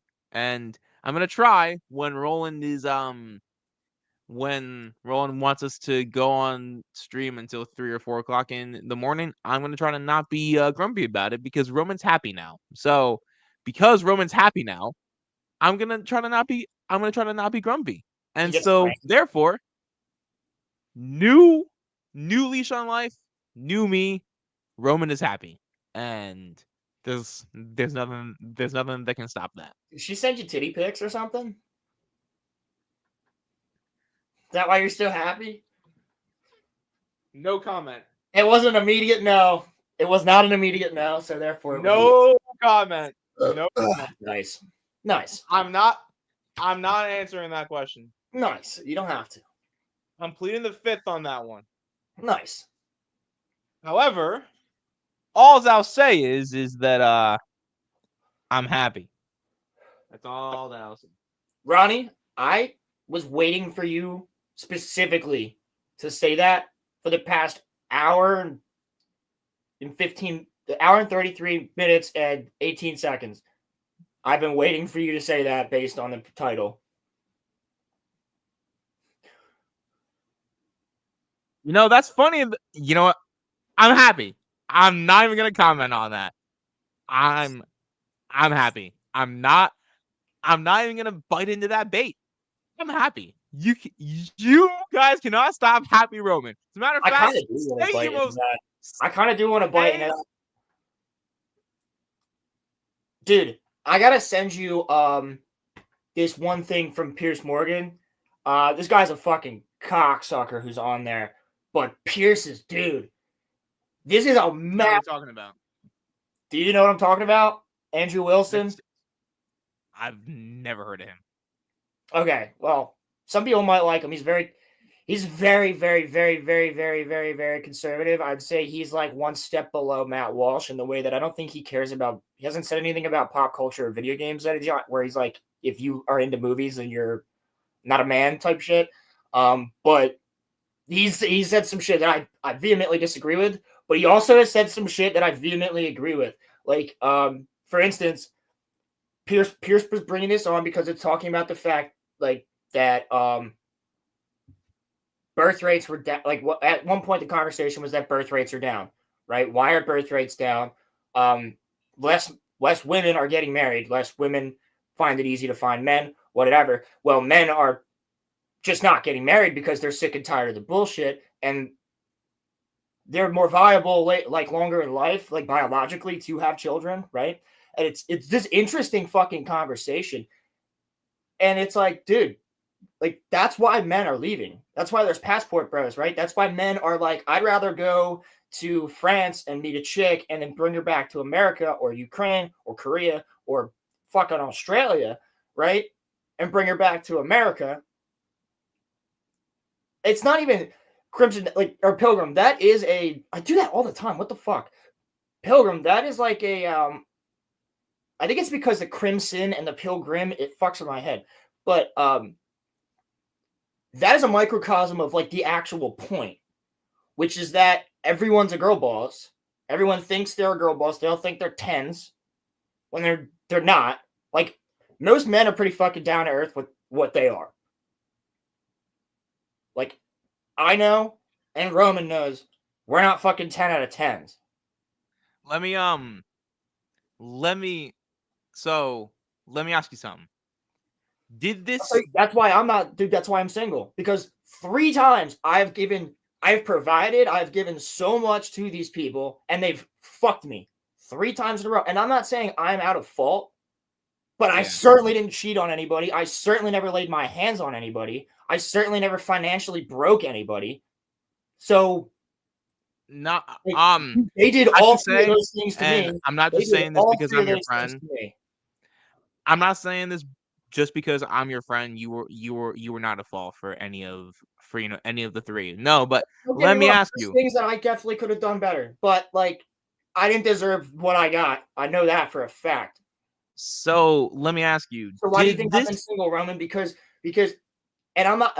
Maybe I am a little bit jaded, but at this point in my life, I don't even want to meet a chick around here unless she comes in and is the perfect one. Like I know for a fact right off the bat, it's like love at first sight type shit, and we actually fuck with each other. We vibe. She's a good person. She wants to be a mom. All this other shit. If that happens, sure, I'll marry a girl in PA. But other than that, I want to move the fuck away, go somewhere else, and find a good small town hometown girl who just wants what I want, which is here's the thing, guys.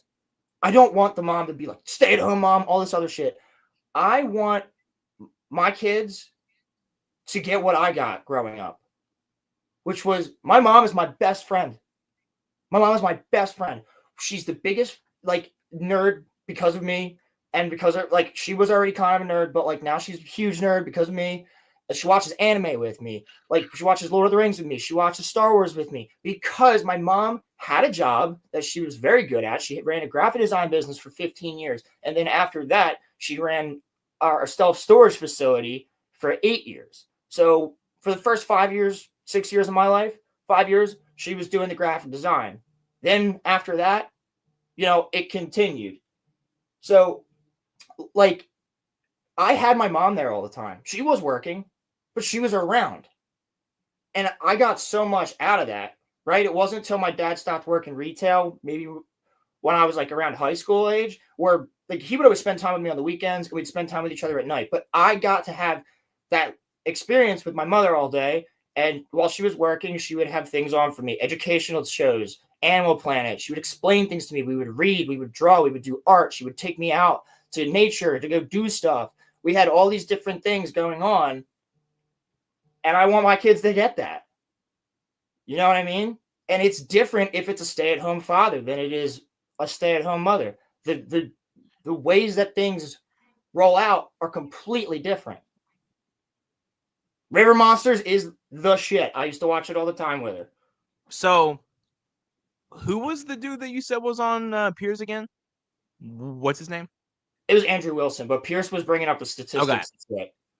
It was him. It was him, that chick, Jedediah, and like Ernest, who I like Ernest because I vehemently disagree with a lot of his points.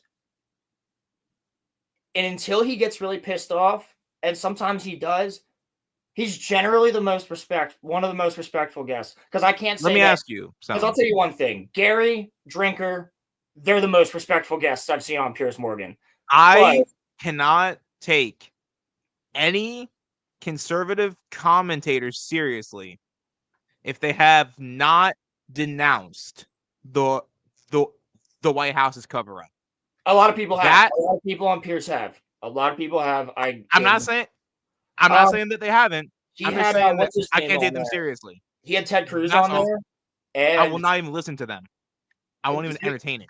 here's what I liked about what Ted Cruz had to say on the subject.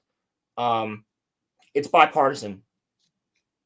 Well, He's yeah, like, this is obviously. a bipartisan subject. This is not. He said it was the same thing about the floods in Texas because that's why he had him on, right?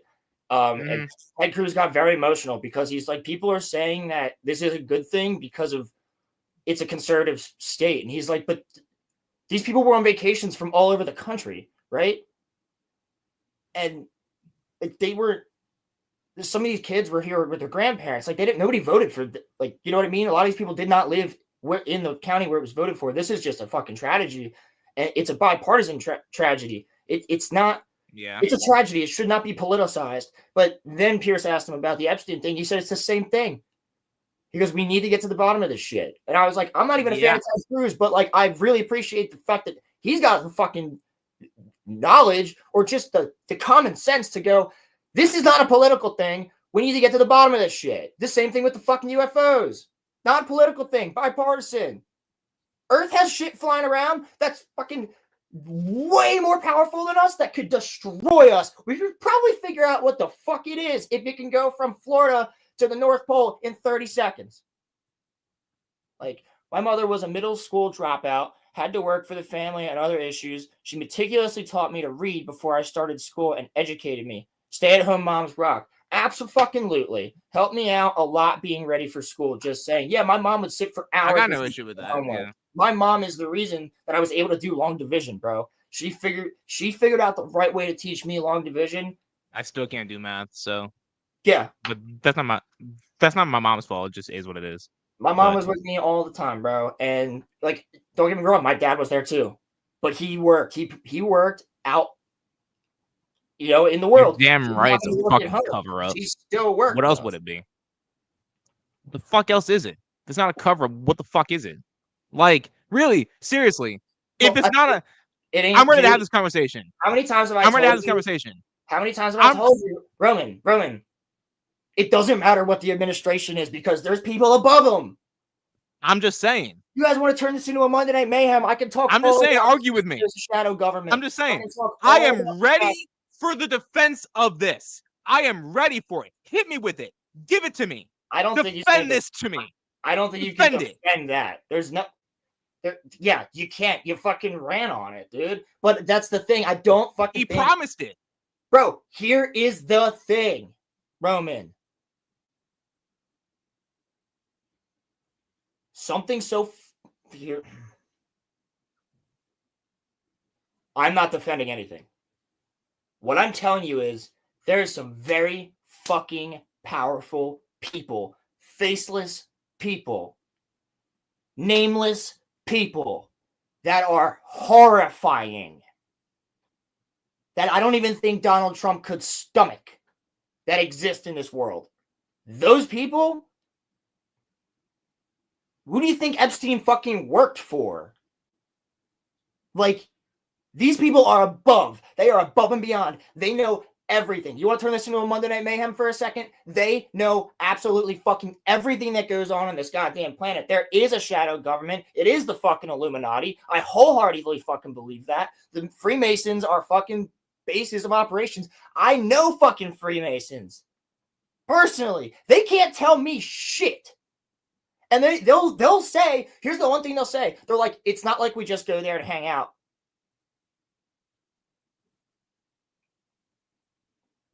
But they won't fucking tell me you can't say anything about what goes on. You could say more about what you've done at Area 51 than you can about a Freemason building. Pilgrim's defending it. So look, you really want to fucking do this? No. You really want to fucking do this? There is a goddamn fucking shadow government that is horrifying, that exists around the planet, that could make any fucking world leader quiver in their boots. Look, I don't care. These are the fucking Jesus Christ that I believe. I personally believe these are the motherfuckers that literally, because you know what? Monday Night Mayhem topic. We are in contact with aliens. It's not an Alex Jones thing. we're in contact with aliens. We fucking are. There's military documents explaining it that are out. You can read. You can Google them with fucking Eisenhower. I don't You can disagree with that. Google them. I don't disagree with that. And like, dude, Boy, listen to me. dude, how fucking Listen. horrifying, Roman. I'm not even saying it's good. I'm just saying you're about to release it. You're about to release it, and they tell you something that is so fucking mind-bogglingly horrifying, world-shattering, that they're like, if you release these fucking files, this is happening. Don't care. Put it out. Yeah, don't care. Here's the thing, dude. We don't know. I'm not saying that's a good defense. I'm just saying I believe that's what happened. Nah. Yes, somebody fucking yes. They literally, the people above Trump said, if you fucking do this whatever thing is going to happen. That's just giving him a pass. No. He flipped like a switch and he looked like a pussy. Like, how do you, like, how, Roman? Because something fucking happened. Like, whatever. It's called, he was never going to drop it in the first place. He was never going to put it out in the first place. Ever. So don't run on that shit. Do not run on that shit. Don't. I'm not saying it's good, but I'm telling you, that's what I believe happened. There was something else that was up, because we all fucking know this. There's people above fucking Trump, for sure. We all denounced fucking pedophilia and all that shit. Everybody in America fucking does, except these fuckers, right? So, no, stop. Hold on. How is it so fucking hard to understand that there is more powerful people than the American president? There is. We like to think that he's the most powerful person on the planet, but he's not. Businesses are. Pharmaceutical companies are. Tech companies are. They are the most powerful motherfuckers on the planet. War, Lockheed Martin, they are the most powerful motherfuckers on the planet. Boeing, they are the most powerful motherfuckers on the planet. Not the people you think. Not your Jeff Bezos. Not your fucking Donald Trump. Not your Elon Musk. They are not the most powerful people on the planet. They are said to be. No, it's the faceless motherfuckers, the nameless motherfuckers that are in charge of these companies, the families, the horrifying shit that they have done for hundreds of years to keep all of us in fucking check. They're still around. They run all these companies now. The old emperors are still around, dude. It doesn't matter. It doesn't matter. There is always going to be a more powerful person. Regardless. Let me ask a question here. And they're the Dark Council. They're the Dark Council from Yu Yu Hakusho. They fucking exist. They are a real group. They are the Rice family from Attack on Titan. You know what I'm saying? Like, this is shit. This is shit that is fucking real. There is so much evidence of it. There is so much evidence of it. I don't know how anybody with a fucking mind couldn't see this. So, who actually wants to look into any of these things? I'm not saying it's a good thing. I'm not saying he's justified. I'm not saying that you are. I'm not saying that you are. Pilgrim, tell me something. How is it for the greater good that none of the Epstein victims are going to get any sort of fucking justice? How is that for the greater good? You are defending this live on stream. Tell me how. How? Yeah, I don't think you can. I don't think you can. Do it. Do it. Do it. I don't think you can.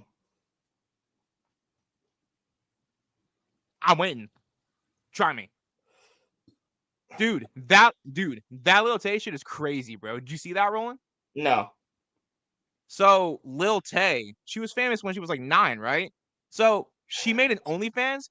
She just turned 18, made like $10 million on OnlyFans. The content that she made was from when she was 17. People paid for her fucking OnlyFans.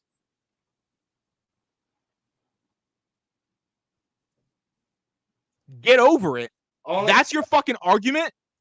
That's your argument. Get over it. That's your fucking argument. People still exist. These people still exist. They're still doing it. This didn't change anything. That's you need to know who the fuck they are. That's your argument, Pilgrim. You need to know who the fuck they are so we can get them. I'll say get them because I have another word I'd like to say, but I'll say get them. Roman, you know that there is an aspect to this where he's trolling you. You can't even hear me. I know there's an aspect to this where you're trolling him.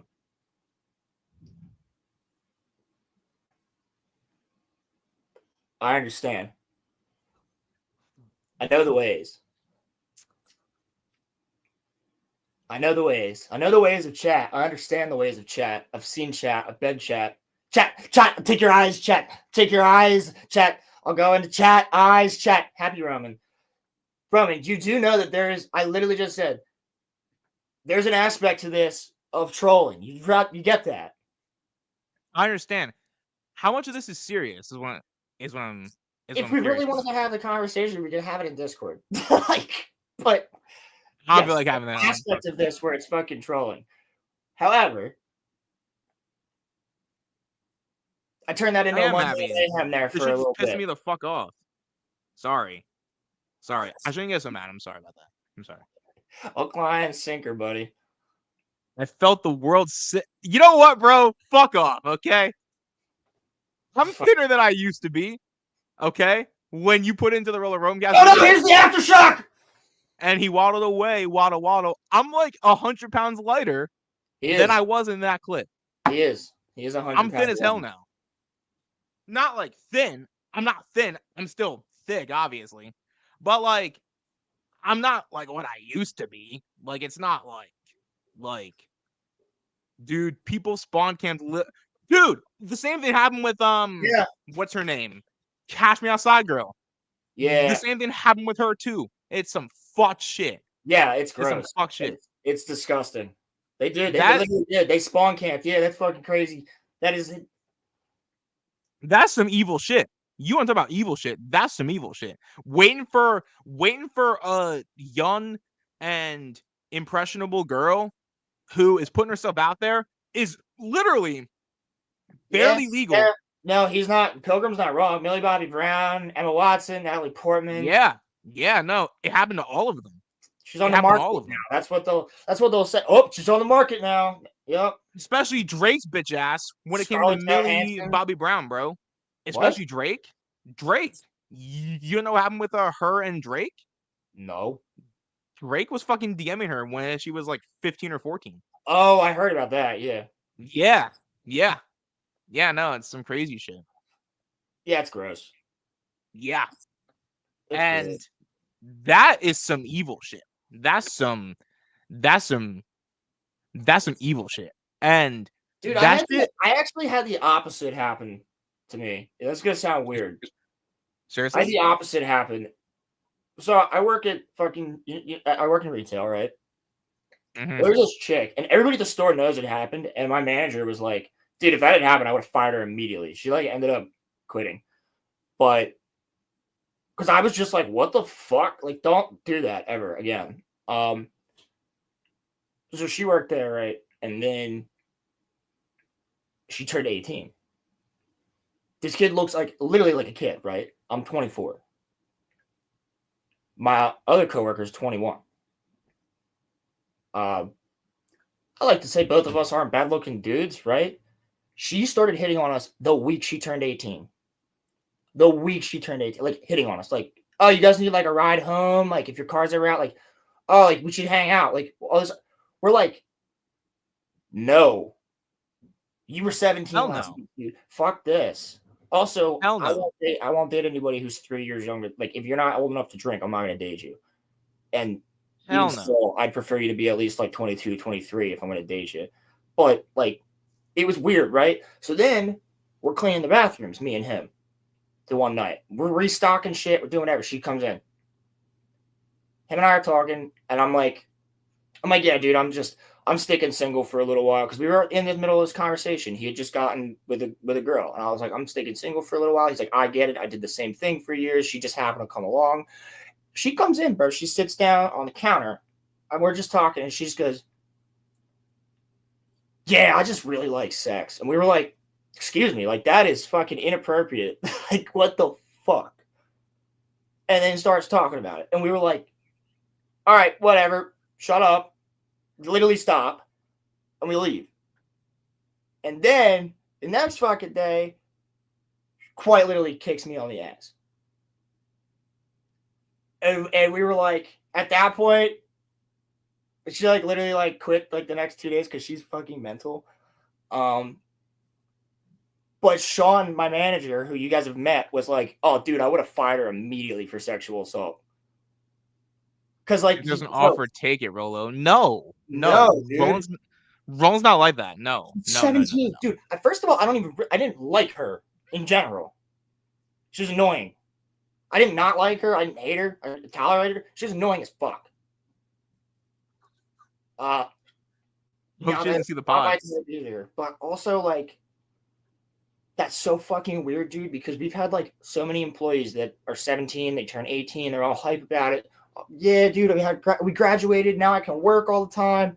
You know, I'm excited. I'm going to school. I'm not going to school. I'm doing this. I'm doing that. You know, like it's cool because like we remember what it was like, you know?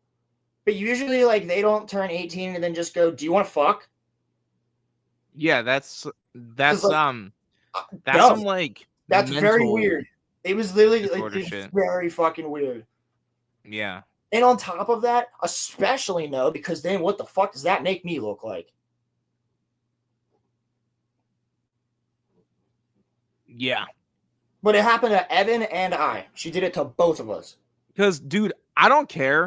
I think she knew. Freshly- I think she knew we were freshly- going to say some shit to her, and I think she knew that she was getting on our shit list with it, and it wasn't going to work, so she quit.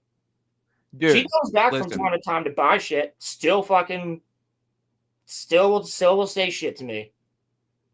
Listen, even if you just turned 18, I don't care, bro. If you're 23, 24, you're fucked. Here's the difference. You're fucked. If I'm 18 and you just turn 18, there's the difference. I haven't been an adult much longer than you. And we were probably friends, right? Because it wouldn't be weird if, like, hello. Annie in Annie chat, again. hello. Hi. It How are would you? not be weird. Like, here's the thing. When you're in high school, right? I'm 17, or she's 17, I'm 16. We'll do it that way. She's older. She turns 18, I'm 17. What, are we supposed to break up? Like, no. No, you're not supposed to break up. There's a difference, right? If there's like, oh, she just turned 18 and I just turned 19. There's a difference. Like, but I'm 6 years older than you. That's fucking weird. Stop. Get some help. Could be a 15-year-old writing your name in her diary and carving it in. What the fuck? Pilgrim, you're not speaking from experience, are you, homie? That sounds terrible. Matt, what's going on? What's up, Matt? Where are you from? The grand old US of A.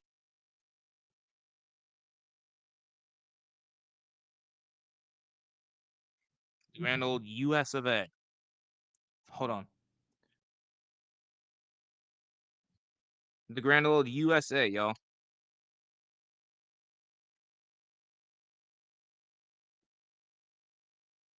Ugh. Hold on, fam. Sorry. I just had to watch something. I'm here. Sorry. Anyway. What is going on, Matt? How are you? I've said it before, blondes be insane.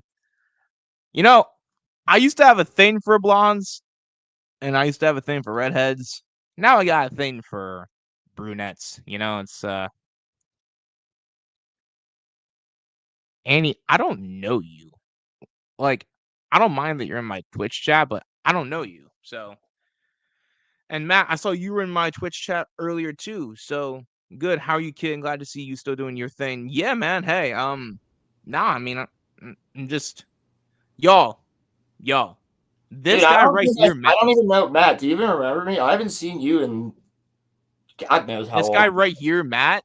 When I was in 9th grade, I tried out for the basketball team, and him and our dude Joe really like supported me and tried to like help me to get over the hump to get onto the team. And I got onto the team, and I was in public speaking every other day with Matt, right? And Matt got me Kobe's, and it was the nicest thing, one of the nicest things that anyone has ever done for me. I think I still have them somewhere, but they were blue Kobe's, and they had like green like accents on them, and so it was really really cool. I'm no ashamed to say it. I rode the right bench. I have no shame to say it. I didn't play much, but I made it onto the team. I was not the fucking towel boy. Fuck you. Fuck Yeah, you. he was on the team though. He was better than a lot of the other kids, but he was still benched. Yeah. I went to a couple And basketball games. Who else was on the team? our friend Evan Brooks was on there. Oh, Tom. Plunk. He was on the team. Was he on the ninth grade team? You might somebody- be thinking one of the 8th grade team.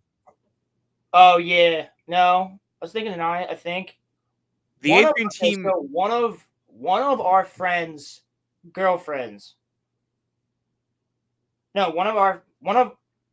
Yes, I was at a game with one of our friends' girlfriends. I don't remember who it was because I was friends with her and she was dating somebody on the team, and there was a couple other people there, and I think we were all gonna hang out afterwards or some shit. Yeah, listen, y'all are shaming me, but like, listen, y'all. No, Matt, I that's made just it how our onto the chat team. is. We all make fun of each other.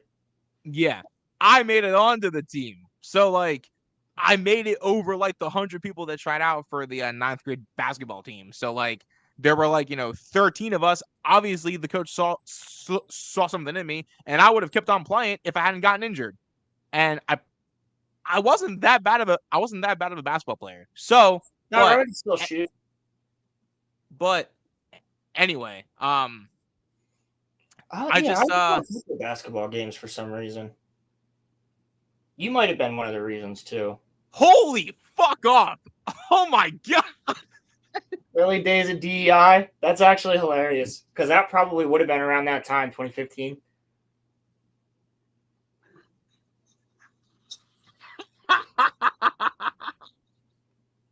I was the sympathy pick because I had autism. I'd probably smoke you off. I was bowling again. Oh, Ooh, sorry. bowling? I was peak bowling again, competing for state champs back in high school. Second place finish line 2 years in a row. Lost by like 13, 11 pins. I was gonna try out for the bowling team in senior year, but I got the flu, so You I would didn't definitely try smoke out. me in bowling. I'm not that good at it. That's what I want to. I could smoke. I could probably smoke you guys in archery though. I am good at that. Am I a Nesh legend? Am I though? A lot of people know who you are. Yeah. That's not a good thing. RG It's not a Energies good though? Come on. Why do you think you have so many plays on your album, bro? Other than Zimbabwe, people know Doug for making you lose. People know that you should have won.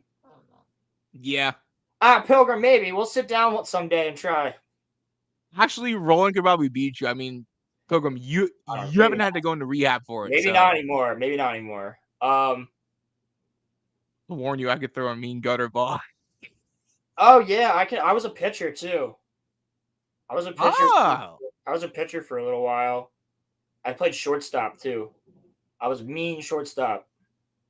I liked it because I was in the middle. I got to do a lot of shit. Yeah. Yeah, but archery, dude. One of my favorite. Okay, you guys aren't even gonna believe me. I don't And believe the picture is like a legitimate picture somewhere too. It's like before I had a phone. No, it wasn't before I had it wasn't before I had a phone. It's before I had the balls to bring my phone to Boy Scout camp because I was like, "Oh, they're gonna take it." They didn't. No, muffler tape. I was not. You failed at alcohol, Rolo. Shut up. That's fucking hilarious, Pilgrim. I love That's you. awful. That's so awful. funny. Fucking Awful. no. Yeah, I must have been like 13 or 14, maybe 15. And I was doing archery because I would always do it because it made me feel like Legolas or some shit. I loved it. And I consistently would hit the target. Like directly in the main circle. I got really good because I was shooting a bow since I was like 6 in scouts. So I just every time I had the opportunity to fire a bow, I would do it. So every summer camp or if we went camping, which we do once a month, if at that camp there was a place to shoot, I'd shoot. And then Could you still do it now? Like if I gave you a bow? probably I want to get a bow. My dad's cousin actually, well, my dad's cousin-in-law makes bows, wooden ones, like for a living. They're sick. I've been in his shop. It's fucking awesome. It's in Minnesota, but he would make me a bow. I want to get one that's like a custom fucking Legolas looking elvish bow that's big, like a big fucking long bow. Just boom. Cruising, you would But you would vibe with our friend Jackson. He was a very good Yeah. wrestler. yeah, Very yeah. good wrestler. But so I straight up like, you guys aren't gonna believe this. One time in my life, and it was one of the coolest things I've ever fucking done. Split an arrow. One time, split an arrow. You didn't? I was like 14, 15, split a fucking arrow at Boy Scout That's camp. badass. That's badass. They took a picture of it. And I think it was, I don't even think I have it, because I think it was hanging up in the old scout cabin. And yeah, it was hanging up in the old scout cabin, and that doesn't exist anymore because my troop doesn't exist anymore. So one of my old scout leaders probably has the picture, but I don't have it. I don't know who has it, but it was like probably fucking one of the coolest things I've ever done in my life, like archery wise. And it was so lucky. You know what I mean? It was so lucky. It's not like I did it on purpose. Like I shot a second arrow and it just went, and I was like, holy fuck. And everybody was like, what the fuck? Like, dude, I like 3 or 4 fucking people there. Like, oh, dude, archery is my shit. That's why dude, because it's one of the most useful fucking weapons. You reuse it. Like zombie apocalypse, what am I running with? I'm running with a fucking sword and a bow. I'll have a pistol or something if I find ammo for it. Maybe a rifle for longer range. But like, all I need is a scope on a bow. Muffler, that's a crazy story. Muffler, it's a crazy story. Football. I had a gay guy say he wanted to play football. Or wide receiver, dude, is straight with a family now. What the fuck? I had a gay guy say he wanted to play football. Oh. And asked if he should be tight end or wide receiver. Dude is straight with a family now. What the fuck? Or he has a family now and he just fucks guys on the side. Maybe he figured out he's bi. Maybe he likes both. His wife is his beard. His wife would be his beard. Would be his what? His beard. His beard? Yeah, you've never heard that phrase? B-E-A-R-D. Yeah, it's a phrase. Like it's when someone that's like in the closet uses the other sex to portray that they're straight. Don't get me wrong. I would take an AR for zombie apocalypse type shit, but they're loud. Bows are silent. Bows are silent. You can reuse the ammo. I can take out a whole camp of like bandits with a bow and a sword and be quiet about it. You know what I'm saying, dude? Level 100 sneak that shit. I would train so fucking hard. You'd see me with knives, so a sword and a bow and a fuck ton of arrows. I'm Legolas. I'm going full Assassin's Creed 3 fucking Connor or Assassin's Creed 4 Edward Kenway. Give me the cutlass, bro. Fuck it. I'll use a blowgun too. That just got clipped. Bro, I ain't trying to live through that shit. Yeah, I'm probably not gonna live through it, but like I'm gonna take out a couple motherfuckers first with a bow. First thing I'm using. I'm grabbing my fucking sharpened ass katana right here. Getting my bow, getting some arrows. I'm getting to fucking work.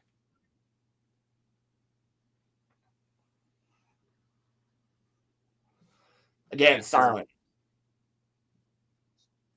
Yeah, Crimson, or Pilgrim, I feel like would just be like, oh, there's a horde of zombies.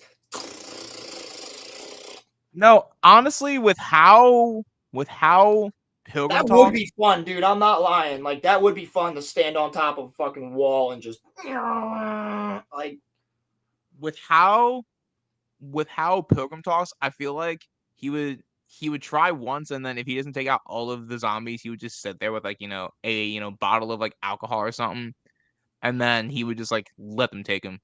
so Crimson. To that point, armor, I agree with. Body armor would be sick, but it's got to be lightweight, shit that's quiet that you can move around in. Armor for sure, but here's a very useful armor that I saw in World War Z that Brad Pitt's character uses. Pretty fucking cool.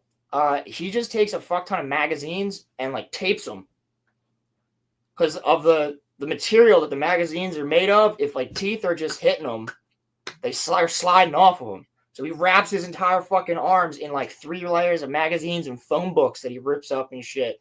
And like, Fellas, my ride is currently outside, so I have to dip. Roland, do not play any boogie clips.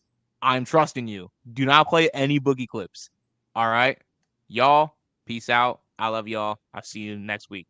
See you later, Roman. I hate when it does this. There. Zombie, hell no. I'm finally purging. Get the fuck out of here. Can the saliva still pass the skin barrier and get you infected? I would say no. I would think of it muffler tape in the same way as a Komodo dragon's venom. Or it's not venom, it's bacteria, right? It's a cultivation of bacteria, right? So like the zombie virus would realistically be a cultivation of bacteria that's in the saliva. So I think if you got it in your mouth, your nose, your eyes, maybe, your ears, maybe, if it got into your bloodstream somehow. But car tire armor, yeah, car tire armor would be sick. Hot though, very hot though. I would say the saliva can't pass the skin barrier. Like if I got saliva on my skin from a Komodo dragon, I would immediately fucking wash it and disinfect it, but I don't think it would get through the skin barrier enough to actually fully get me infected. But in that situation, I would quite literally have to get a vial of Komodo dragon skin, saliva, and test it on my skin. And who would do that, and how would you do that? Because there's no cure, right? You're gonna die. So, I know you were. Now that he's gone, just to clarify, I was 100% trolling before. I know you were. I told him that. He just doesn't. He falls for it every time. Yeah, I don't think zombie saliva would do that. I think he'd be okay. I think he'd be all right.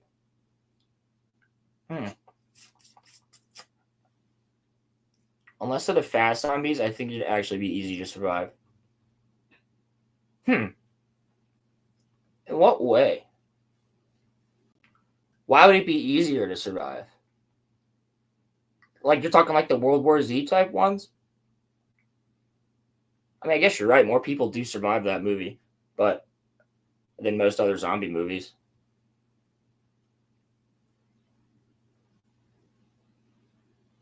Yeah, they seem to be very feral, and like they're basically ghouls from Fallout. Kind of how they are. That's the one thing I used to like about Fallout 76. Although it was a shitty game, I liked the way that the ghouls acted in it.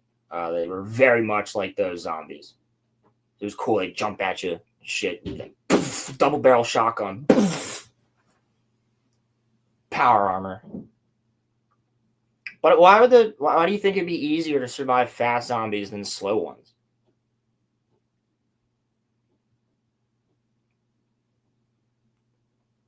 Because like slow ones, they just overwhelm you, right? Over time and like numbers. But slow ones, more than likely, if I like hike into the middle of Bumblefuck and I'm in like the Sierra Nevada wilderness or the mountains of Grand Teton National Park or Yellowstone, and I just disappear into the woods and become the monkey man and live in the forest and hang out with Sam Squanch. Like, if I were to do that, I feel like I'd barely see him. Right? Because it's so mountainous. Like, how many of them would actually make it all the way up there? Fast ones, I feel like, could chase you up there.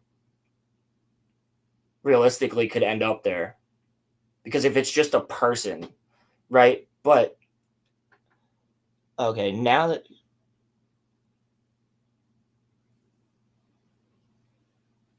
Okay, now that he's gone, just to clarify, it's 100% trolling before, unless they're the fast zombies, I think it'd actually be easier to survive. I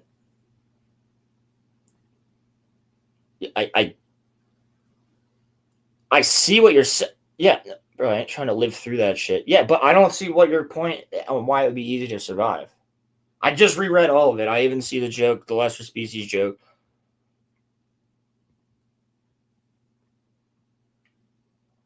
Yeah, if I was in the middle of nowhere hanging out with Sasquatch on top of a mountain, we were just chilling like on like the beacons from Return to the King, I don't think a horde of zombies is going to make it up there very often just because of how mountainous it is. I'd see more people than I would like anything else. Realistically, I think. But if they're like the rage fucking virus from 28 Days Later, they're making it up there, I think. I think they're just running. They're just running all over the place. They're constantly running. They're not stopping running. Zombie apocalypse would be easy to survive unless they're the fast ones. I see what you're saying. Oh, okay. All right. I get it now. I'm sorry. Disconnect. I got it. I see what you're saying. Yeah, zombie apocalypse would be pretty easy to survive unless they're the fast ones. Yeah, I'd agree. Just do what I just said. People would be the main problem, I think. And I think, while the show really jumps the shark after the prison, and the governor and shit, I think, The Walking Dead's first couple seasons really show that, like, yeah, people are the real problem. It's not the zombies. It's the people. Because, like, it basically just becomes the purge with, like, an extra hazard of zombies. But what do you do? I mean, honestly, realistically, best idea, find a fucking island. Find an island, bring a fishing rod.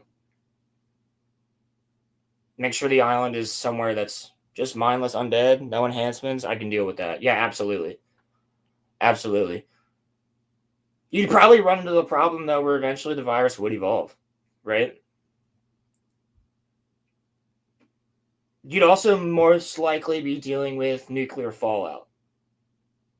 Because I know for a fact one of the countries is going to launch a nuke. One of them would. Nuclear winter is possible. There's a lot of things in this scenario of,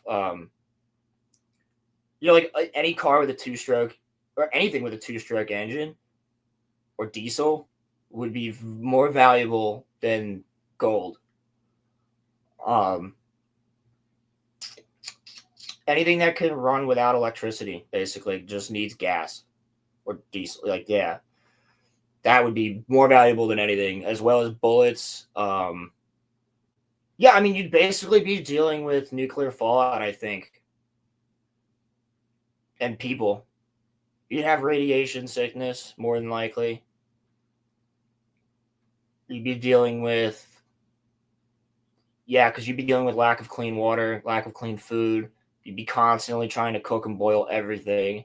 There would be no eating of raw things, except maybe fish, but then they're, again, in the water. The virus could be in the water.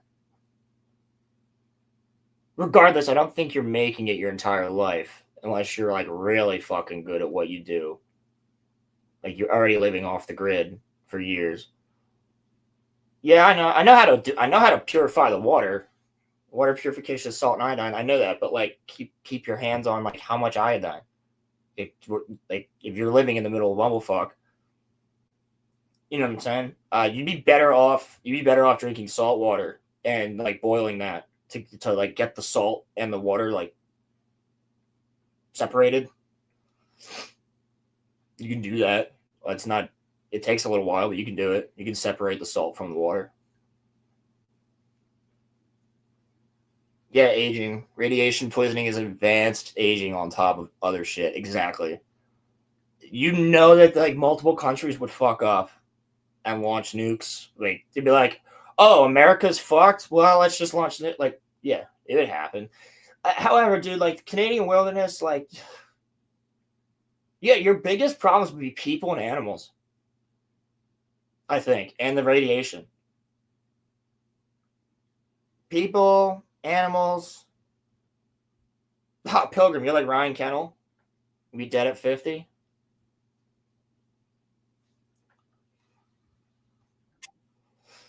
Dead at 50.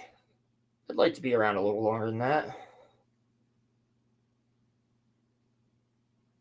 I would like to be around long enough so that you guys can see me bitch about Disney Star Wars when I'm old and gray. I think that'd be funny. And Roman's like, is Donald Trump president again? No, it'd be Barron Trump at that point, right? Barron Trump will be running for president. Roman will be like 70, bitching about it.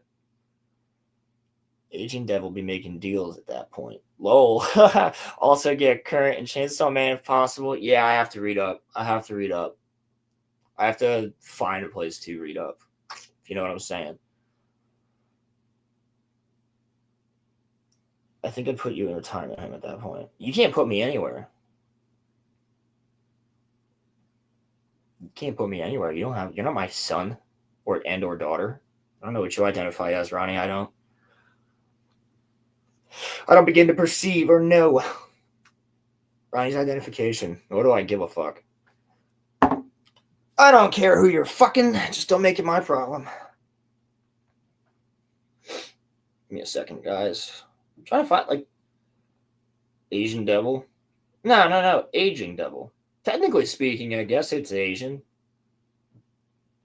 Outside of the cities, I think zombie apocalypse is fairly easy to survive. Absolutely, but like you have to get supplies. You're gonna have to go to get supplies at some point.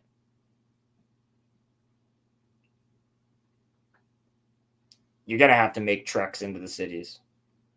Stay the fuck out of the. If there's one thing I learned about from playing Dead Island, it's stay the fuck out of the sewers and subway systems in the city.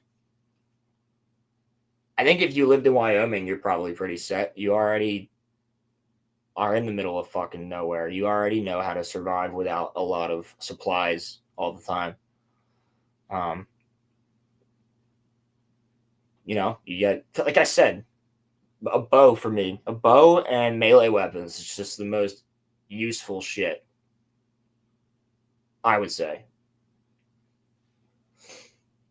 Because it's all reusable, it's all resharpenable, it's all, it doesn't go nowhere. It's very effective. I think bladed melee weapons are more effective than blunt melee weapons, personally. Well, like brass knuckles wouldn't be bad. The goal is to survive until someone else figures out the solution, or survive until you realize there's no hope and you just end it quickly. Exactly, but you always have to keep a fucking pistol on you at all times for that occasion of I'm fucked. There's no way I'm getting out of this. I ain't getting eaten. Bam! I ain't getting eaten. Fuck that. Fuck that. I'll be the old school Marine from Halo 3 that you could find, the self-deletion Marine. Who'd be like, crawling around in their skin, man. They changed, man. They changed. I can't. No, man. No way. No way. Talking about the flood. And their voices, man. Like they had others. Yeah. What do? Do you put that guy out of his misery, or do you just leave him there? He'll pull the trigger eventually. If you stand there for like 15 minutes, he'll do it. You can't save him.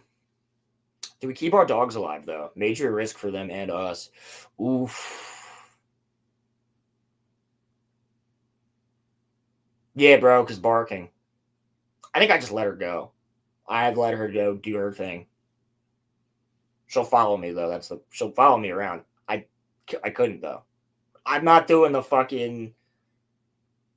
What's it called? Actually, you know what? If dogs can't get infected and only people are affected by the virus, she would attack shit. She would most certainly attack shit. And they wouldn't be, like, focused on her. Yeah. Yeah. Yeah, I'm not doing the I Am Legend, though. I can't. I couldn't. I could never. I could never. I'll take the risk. Yeah, I'll take the risk. She'd attack shit. I know she would. If it was, like, confirmed that, like, dinosaur... What the fuck did I almost just say? I almost just said dinosaurs for some reason. I think I looked at something in my room. My mind was like dinosaur. That was fucking hilarious. If animals could get infected, we're done. We're done. There's no point in trying. There's no point in trying. Because fuck that, a mosquito can infect you with it. If the whole population of the earth could get infected by this virus, there's no point in trying. Because that means it's in the water. That means it's in, like, all the food. Any animal that you kill. Yeah, isn't that, I have not seen, so that's different. That's a different show. Zoo. Yeah, that's different. I think I watched, like, a little bit of that maybe at one point, but I never got into it. Interesting premise. It's a zombie apocalypse, but the humans don't get infected. I think it's just the animals. Am I wrong? Isn't that the premise, that, like, the zombie virus only affects animals? Or does it affect people too? I don't know. Have not watched it. I definitely saw the trailers for it when I was watching, like, Fargo back in the day or whatever. I think that was around the same time Fargo season 2 or 3 was out. It was on FX, if I'm not mistaken. I mean, dude, that would be gnarly. That would be a gnarly thing. And just like every animal has the rage virus. Dude, I don't know. Like, because...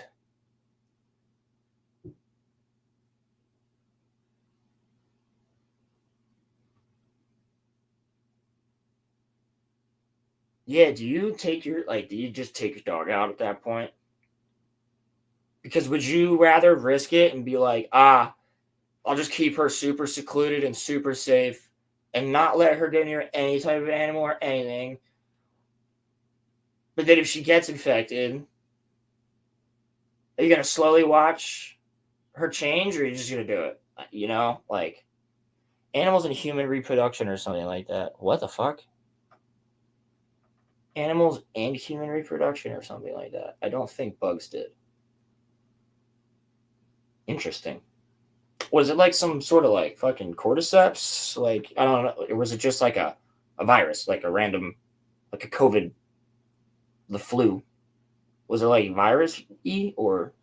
Because I mean, even in like The Walking Dead and shit, they never explain where it comes from. Which is why I actually like World War Z's explanation, because they actually do explain where it came from. Pretty solid explanation too.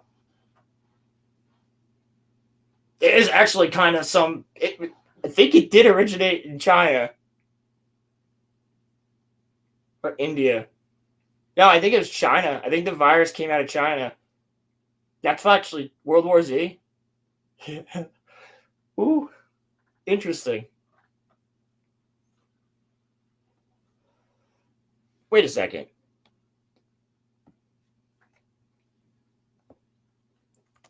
Where did the virus in World War Z originate from?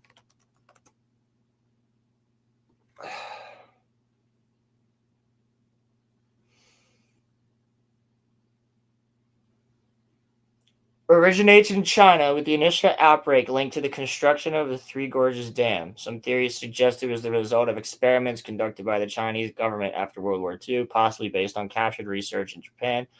The virus is believed to have been spread through various means, including human trafficking, organ trade, and even air travel. The initial outbreak, the book and the movie, says that China, with a young boy bitten by something unseen while swimming in the lake created by the Three Gorges Dam. The Chinese government initially attempts to cover up the outbreak, even fabricating a conflict with Taiwan to avoid international scrutiny. The virus quickly spreads globally through various channels, including emigration, human trafficking, and the organ trade. In the book, the virus is referred to as solanum, and it's implied to be man-made, possibly a bioweapon. It's described as a mutagen that is 100% communicable and fatal. The book's depiction of the cover-up and initial outbreak is inspired by the real-life SARS outbreak in China. Just something to think about. What the fuck? I knew there was something familiar about World War Z. Stopped watching it because it got canceled, so it ends on a cliffhanger, so I quit before I watched too much. Yeah, I do remember it getting canceled. That sucks. I hate when stuff ends on a cliffhanger and gets canceled. But sometimes I prefer it. The cliffhanger for the end of Red vs. Blue Season 13 is the true ending. Because in your head, you can just go, yeah, they kicked ass, everybody made it out, woo. Fucking China. Fucking China. That just sounded very familiar. That whole description of that book. Should glass the place. I don't know if you can say that.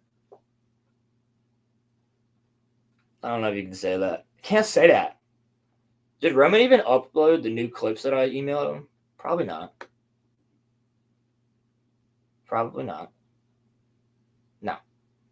No, he didn't. Guys, I have a Dark Side Phil clip. It's great. I have a Dark Side Phil clip. And what's the other one? Oh, the other one is, what the hell is even that? I need that. We require that. That's a classic. Not as classic as Tipples. Tipples the Clown, though. Fucking goober. Motherfucking Buggy! 2988. What an idiot. Dude, how did we get on the topic of zombies? Oh, because I was talking about archery. And how it's a very useful weapon. Yeah, basically, that's how, just a bow and arrow, the existence of bow and arrow is exactly how, Genghis Khan just took over everything. Right? That was him. Was it Genghis Khan or Attila Han that had the fucking army of, like, archers? Develop the bow. And basically, like, he would just come to your city and be like, yo, everybody inside either just, like, join the Empire, or every time you send soldiers out, we'll just shoot them. Then they'd run up and grab the arrows, and then you can just send more out, we'll just shoot them again. And that worked so well that he took over an entire continent. And we're all related to him. Fucking nuts. Just the existence of a bow and arrow changed the art of war forever, dude. It's fucking cool. Pilgrim, you say what? Dude, come on. We've been over this. Yes, my mother twitted my fucking tip off. Fat fuck. We have to recreate that whole clip when we do Low Halloween. I'll be Keemstar in that clip. Roman will be Boogie. And for whatever reason, Vosh and Darkside Phil will be there, played by somebody. You know, Wings of Redemption, too. This will be funny. It'll work. Everybody gets to show up as a different one. Great Pilgrim can just be like, I don't know, who's somebody that doesn't show their face?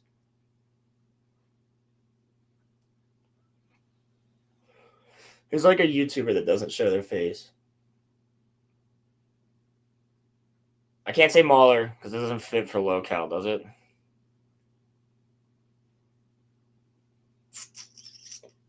Okay, that works. Yeah, gonna get a gas mask to be Mauler. That works. That actually does work because he's a massive Lord of the Rings fan too. And he's gone over all of the fucking boogie shit and the Hassan shit. Somebody has to be Hassan. Like, that has to happen. Or XQC. We need an XQC and a Hassan so they can just argue. Your eyes, chat. Your eyes. I'll take your eyes, chat. Chat, look at this, chat. Dude, why is it wet, chat? Why is it wet? Condensation. What the fuck does that even mean? Oh, God, he's such a fucking idiot. And just need Hassan. Whoever's Hassan just needs to eat chicken nuggets. They need to order chicken nuggets. And just have somebody pass them in from the side, and then you can just get up and leave. You can get up and leave for like an hour of the show. Or you can sit there in silence and say nothing. Do we know anybody retarded and gay enough to be Hassan? I actually don't think so. I don't think we have a single friend, like, in our group that could realistically be Hassan. Because they're not that stupid. We have a lot of goofballs in our group, but I don't think anybody, like, fits. You don't look at them and go, yeah, that's the, like, you're the Hassan if we're doing this fake, funny meme show. I don't think there's anybody that fits the bill. Or maybe fits the Phil for Darkside Phil. Maybe Caleb, if he wants to do the whole act, maybe. Or he could just he could be Hassan, right? And just not show up to stream. He'll just leave his camera on with his chair there and just go do whatever else he wants to do for the night. That could be Hassan. That'd be good. That would be good, guys. All he'd have to do for the setup would just be just leave his fucking camera on and leave. Maybe come back for a second and then sit there in silence with a Korean war hat on. An asshole. Eating some chicken nuggies. And then every once in a while just go, wow. Yeah, I agree with that. They did not say anything again for a while. Dude, I'm telling you, there's some funny stuff we could do.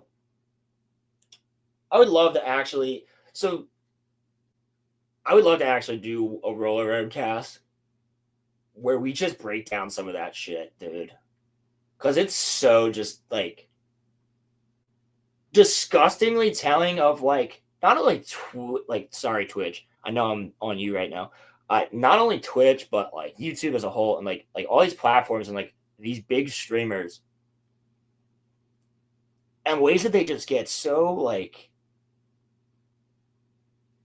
out of touch with what they have, like, how lucky they are. Like, you don't see Star Wars Theory doing that shit. Or Nerdrotic or any of them. You don't see them doing that shit. But you do see Hassan and XQC and these other people just stealing content. Just straight up stealing content. Like, how is it that you can watch The Dark Knight, the entirety of the movie, and just go, wow. Yeah, wow. Oh, that's good. Oh. But you don't actually, you're not transforming it at all. You just play the goddamn movie. But you don't get in trouble because you make so much money for Twitch. Which, by the way, I believe Twitch is owned by Amazon now, is it not? So, there's some Amazon shit you could probably watch. Oh my god, wasn't that the thing? When that fucking terrible movie with Chris Pratt, The Tomorrow War, when that came out, wasn't that the thing? Weren't they like, oh my god, everybody watch it on Twitch? They were doing watch parties, right? On Amazon? Maybe it was Rings of Power. they like wanted these big Twitch streamers to like watch their content, which is like, we get it. Like, you own it because you own Twitch and you own the stuff for Amazon Prime Video. We understand that, but like, you are saying by doing that you don't have a problem with them just stealing content, watching it. You are making it look better. Like, it's an okay thing to do. And it most certainly isn't. Like, all you got to do is pause it, talk. Citadel with Chris Evans. That's what it was. That's what it was. I knew it was Chris Pratt, Chris Evans, or like Rings of Power or something like that. I mean, regardless, The Tomorrow War is a terrible movie. Don't watch it. I think I got like 6 minutes into that. No, maybe more like, I'm going to be fair. Maybe I got like 20 minutes in. And I got really bored. I definitely didn't watch The Citadel with Chris Evans. However, I am quite excited for the movie Honey Don't, which I hope is just a good Coen Brothers movie. And Chris Evans looks like he's going to be playing a nut in that, and I'm all for it. I just don't think Chris Evans is a movie star. I think he's an actor. I think he can act, but I don't think he's a movie star. He's no, Tom Cruise or Keanu Reeves. People don't go to the movies like, oh, it's a Chris Evans movie. Let's go see it. Like, I want to go see Honey Don't because it's a Coen Brothers movie and Charlie Day's in it. And the cast looks kind of solid. And the girl who's playing Honey O'Donoghue is quite smoking. I do not mind seeing her in a bikini in that fucking movie. So I'll see it and review it the same way I did the Phoenician Scheme, likely.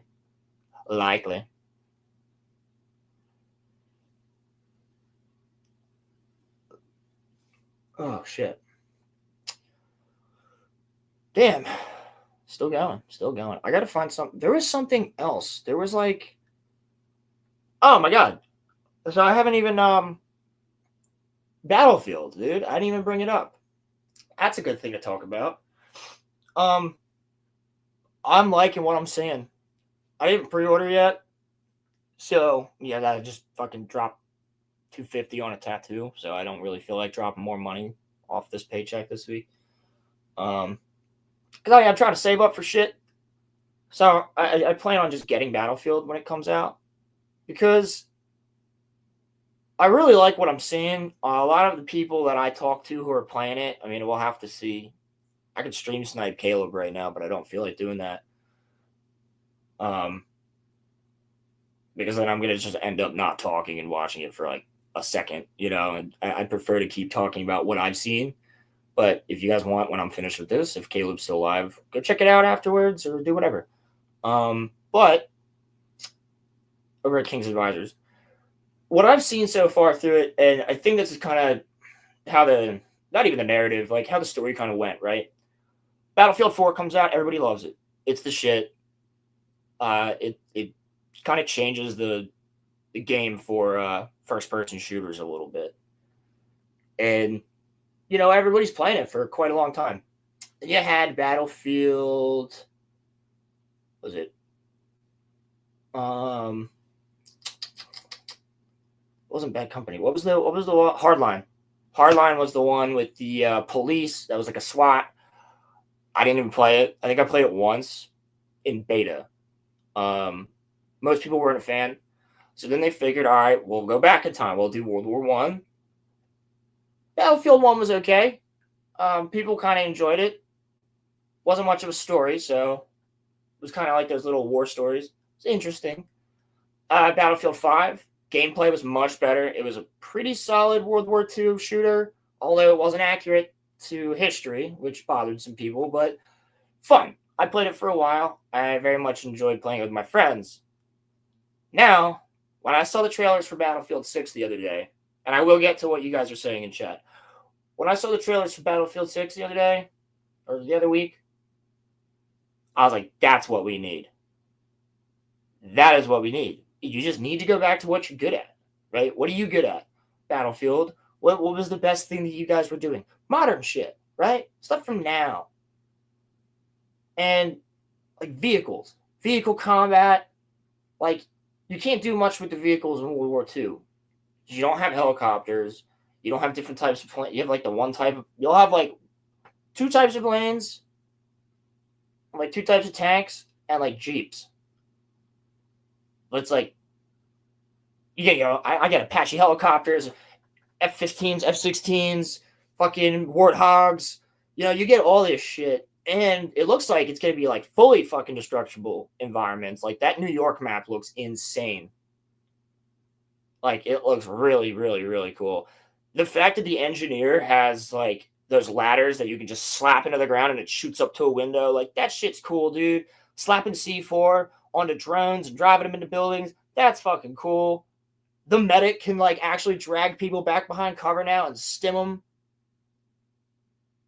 Like, Rolo, for an estimate, how much would a tattoo of Aru and Tuluva and 3 inches? In Elvish? It depends on, so that was 180. So if this is 180, it really depends on your guy or your artist in general, guy or girl. I looked around before I was getting tattooed, and before I even had the idea to go to, I don't know why I didn't think of it. I was like, oh shit, I'll just ask Sean because he's got some cool fucking tattoos. So that's why I ended up with George and Willie. And everywhere else, dude, 250, 300, 400 is what they wanted for this. 3 inches, R.I.M. Tuluva in Elvish. It's going to depend on the person, dude. You might find somebody that's like $100, because of the line work and getting it right. You might find people that don't even want to touch it because of the line work, and that's somebody you wouldn't want to go back to. Yep, won't be playing it due to the anti-cheat, also not moving to Windows 11, so sooner or later moving to Linux. I'm too old to care about selling out more than I already have. I don't blame you, Buffalo Tape, but what are you talking about, the anti-cheat? What are they doing? I've been working and getting tatted, so I haven't had much chance to look into the game all that much. I just know my friends are having fun. Only access anti-cheat, they're having a little sus. What's good? I've heard about this, but what's going on with it? I heard there's like shit with voice chat too. Like you get fucking banned for being a dickhead or whatever. Just like why? That's weird. I need an explanation. Yeah, Pilgrim, honestly, there's not going to be any real answer. You would have to talk to artists around your area. If you were in PA, I'd be like, yeah, I'd send you to George, and knowing that, he would probably do it for, I don't know. If this was 180, anywhere from like $70 to like 120 maybe. But if I were to guess, it's not that complicated. It's just a little bit of Elvish. But some people, dude, they're gonna. If it's your first tattoo, some artists are dickheads, dude. Some artists are not gonna. They're gonna be like, oh, I can get more money out of this guy because he doesn't know how pricings are first. So definitely walk around, go to different stores, check out a couple different shops, talk to the people in there, see what kind of tattoos the artists have. If they have cool tattoos that you fuck with, then and they're a person that you're vibing with when they're explaining shit, like find a tattoo artist who is a fan of Lord of the Rings. Or one that might not be, but still is a nerd. You want to vibe with your artist because it's somebody you want to have a conversation with. You're going to be sitting there for at least an hour. And then person's putting artwork on your body, so you want to make sure you like the person that is doing that. And you want to look at a lot of their art first and see what you like about it. Like, I already knew I liked George's work because 3 of my coworkers already had it. Already had work from him. And now I know I like Willie's work because I've seen him work when I'm there getting tatted by George. And now he's going to work on a bleach tattoo for me, and that's going to be amazing. Hollow Formichio on the leg. But these are all things you want to do because this is like your, dude, literally, it's like picking a doctor. Who's the best guy for the job for what I want? Because I'm going to have to like this person. Generally, I want to like this person. I'm going to be working very closely with this person. We're going to be corresponding through text message and or Instagram, generally. Sending pictures back and forth, saying, hey, tweak it here, tweak it there. This is what I want. And, like, give them a tip. Certainly give them a tip. Your first time. Maybe buy them lunch and like, tip them. Well, no, Pilgrim, I mean, I just, like, you get what I'm saying, though. All right, like, it's not the same as a barber. Because, like, I don't have to talk to a barber if I don't want to. But generally speaking, I would say it's like you got to pick somebody that you actually like. Because other than that, I wouldn't even like if I had gone to the first guy, he would have raked me for money. $400, bro? You dead serious? Because of somebody recommending it to me, somebody else being like, "Oh, that's the place I'm going." And if I had gotten the 400, dude, if I had thought that was a good price, how much more money would I have spent? I did the math last night after these 2 new ones, after the Tolkien, the signature, and the Shards of Narsil. For 8 tattoos. That's 1, 2, 3, 4, 5, 6, 7, 8. $13.20. In total, including tips, $13.20 for 8 tattoos. Which, by the way, like, this one was basically free because he included this whole thing in the 400 for this.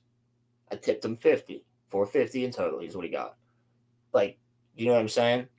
And then he still tries to bring the price down on me. He'll be like, actually, how about we do like $375? You cool with that? And I'm like, no, we agreed on 400, bro. Then at that point, you're taking the $25 as a tip. We agreed on this. You put the work in. It took you a month to draw this for me from scratch, from hand, from a reference I showed you that is from the 1600s. A picture of like a kraken, you know? So, like, you took a month. You didn't charge me for taking a month to draw it, realistically. $350 for this, dude? 2 sessions. 2 sessions, 6 hours, $350, and he took a month to draw it. Like, $13.20 for all these.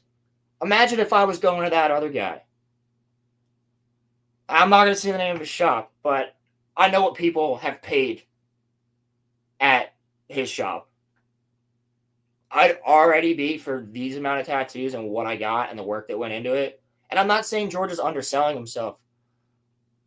He's not. He makes a pretty solid living. It's just a lot of people come back, and people come back often. So, it's cool shit. It's cool shit. So, you definitely want to look around. Find the best price. Find the guy with the best artwork or girl with the best artwork and the best personality that you dig. Because even if it's somebody that's, like, not very talkative, but, like, you fuck with them. Like, when I get my tattoo from Willie on my leg eventually, which probably won't be for, like, months. That might be, like, my birthday present to myself in December or some shit. But when that happens, he likes to put earbuds in. He'll put earbuds in, and he's just going, dude. And he's just going, and you sit there. You can put your earbuds in, you're just chilling. And then he'll tap you and be like, yo, are you cool with, I'm going to do all this. Sure. Like, you can sit there for a couple, hours and just binge an anime. Binge a Netflix show. As long as you're not, like, yeah, I mean, you could just fly to Philly, but if you're going to do that, get a way cooler tattoo. I'm not saying that your idea is not cool, but if you're gonna fly to Philly, at least make something out of it. Don't fly here just for that. You can hang out with us or something. We'll do something if that's the way. But yeah, it's like there's a different vibe for every artist. But like I'm friendly with Willie now. I mean they buy shit from my job anyway, so you know we work with each other. But I have no problem like. Him and I have had good, funny conversations and whatnot. So even if he is quiet, I'm cool with that too. But George and I crack each other up. We're talking constantly the entire time we're tatting. Entire time we're tatting. But yeah, it's just about 3:00. I'm gonna keep going until we hit like the 3-hour mark, around there. And then I think I'm going to end it around that point. Is there any other news you guys want to talk about? Because I can keep going. I don't mind going above 3 hours. I just don't know. Like, I've been kind of out of the loop the past, like, 2 days. Is there something going on, like, other shit we could talk about? Because I'll do it. I've just been watching, like, old EFAPs and Pierce Morgan a lot. Because, again, I've said it before. I'll say it again. I think he is, like, he's so fucking good at what he does, dude. Because when you have like 4 panelists with very differing opinions, he'll just ask a question and they'll just sit there and be like, and then they'll all start arguing. He'll go, don't all talk at once. Let him talk. Let them talk. Dude, it's so good. The dialogue is phenomenal. It's very interesting shit. Highly recommend Pierce Morgan Uncensored because he was a journalist for what? He's been a journalist for like 40 years, I think, something like that. And he actually started his own thing, Pierce Morgan Uncensored, because every journalist company he worked for, he's like, they're all corrupt, they all censor shit. Seen all the digital ID stuff and censorship BS? Ooh. That'd be sick. That would be sick. Seen all the digital ID stuff and censorship BS? No, I have not. No, I have not. I've heard people talking about censorship. I've heard the word digital ID mentioned recently. But I saw that they're going to make you verify your ID for GTA 6. That's crazy talk. That's crazy talk. And they'll still sell millions of copies, but like, why do that, dude? You know, you guys realize, right? Like, okay, Rockstar or whoever, you do realize, right, that like that's not going to change anything. Because like, if I'm 17 years old, or I think 16 years old, because I think at 17 you can buy M-rated games.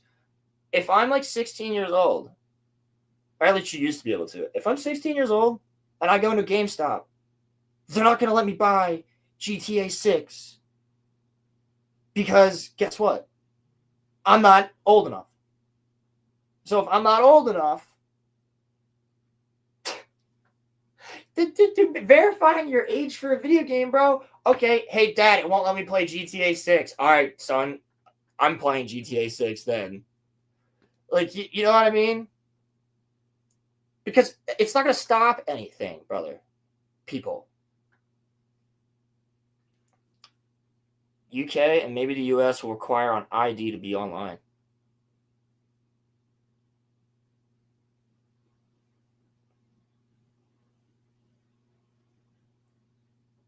So, like,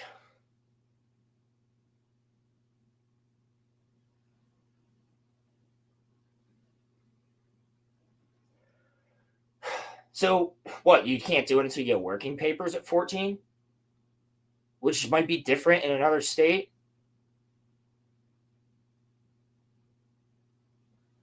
Still, like, fuck the video game industry, I guess.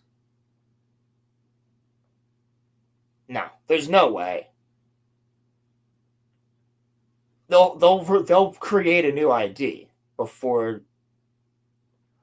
You can't have the entire demographic of the country of the age of old enough to hold a an iPhone to the age of like 18, requiring, or let's say 16 because you're a driver, requiring an ID in order to get online and play. Like, there's no way that would work.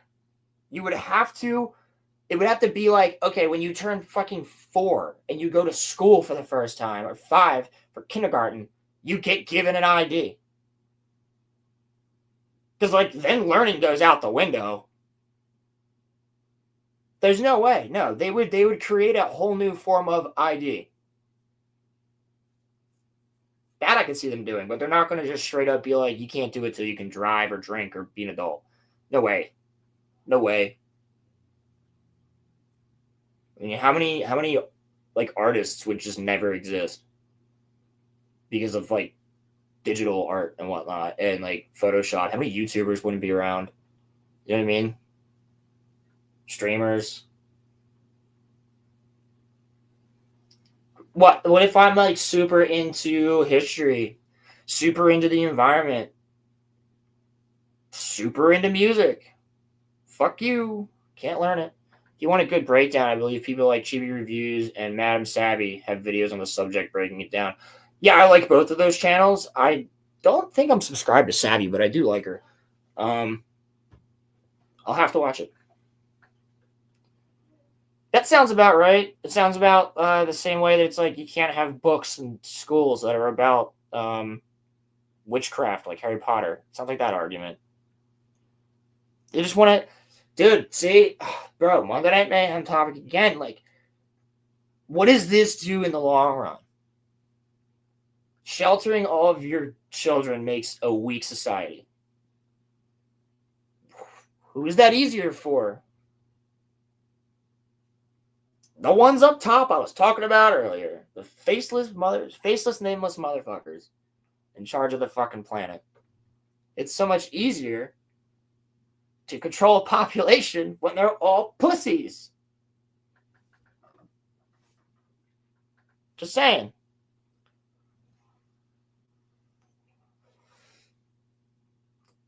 I'm telling you right now, as soon as my kid's old enough to game, headset, voice chat, Call of Duty lobby, or whatever first-person shooters out at that point. Probably still be a COD at some point if Activision's still around. I assume it will be. Yeah. You're like 8, 9 years old. Dad, he said this about Mom.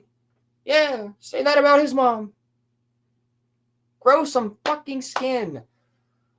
Dude, like, you know how many people would not be able to take just the jokes that we put back and forth every week on this show? Do you know how many, like, weak, sheltered motherfuckers there are out there? I'm not talking about just men. I'm talking about women, too. That, like, if they saw one of the memes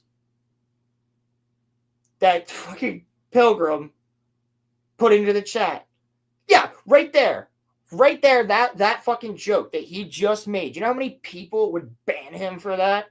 That would clutch their pearls, that would not be able to stop talking about it for weeks. They'd make videos on it. I can't believe he made a joke that said, my kid's first word will be the N-word. Oh my God, I can't believe he made that joke. Oh my God. And they would make so much fucking content off of just that one comment from one, no offense, Pilgrim, random fucking asshole in a chat full of 1,000 people.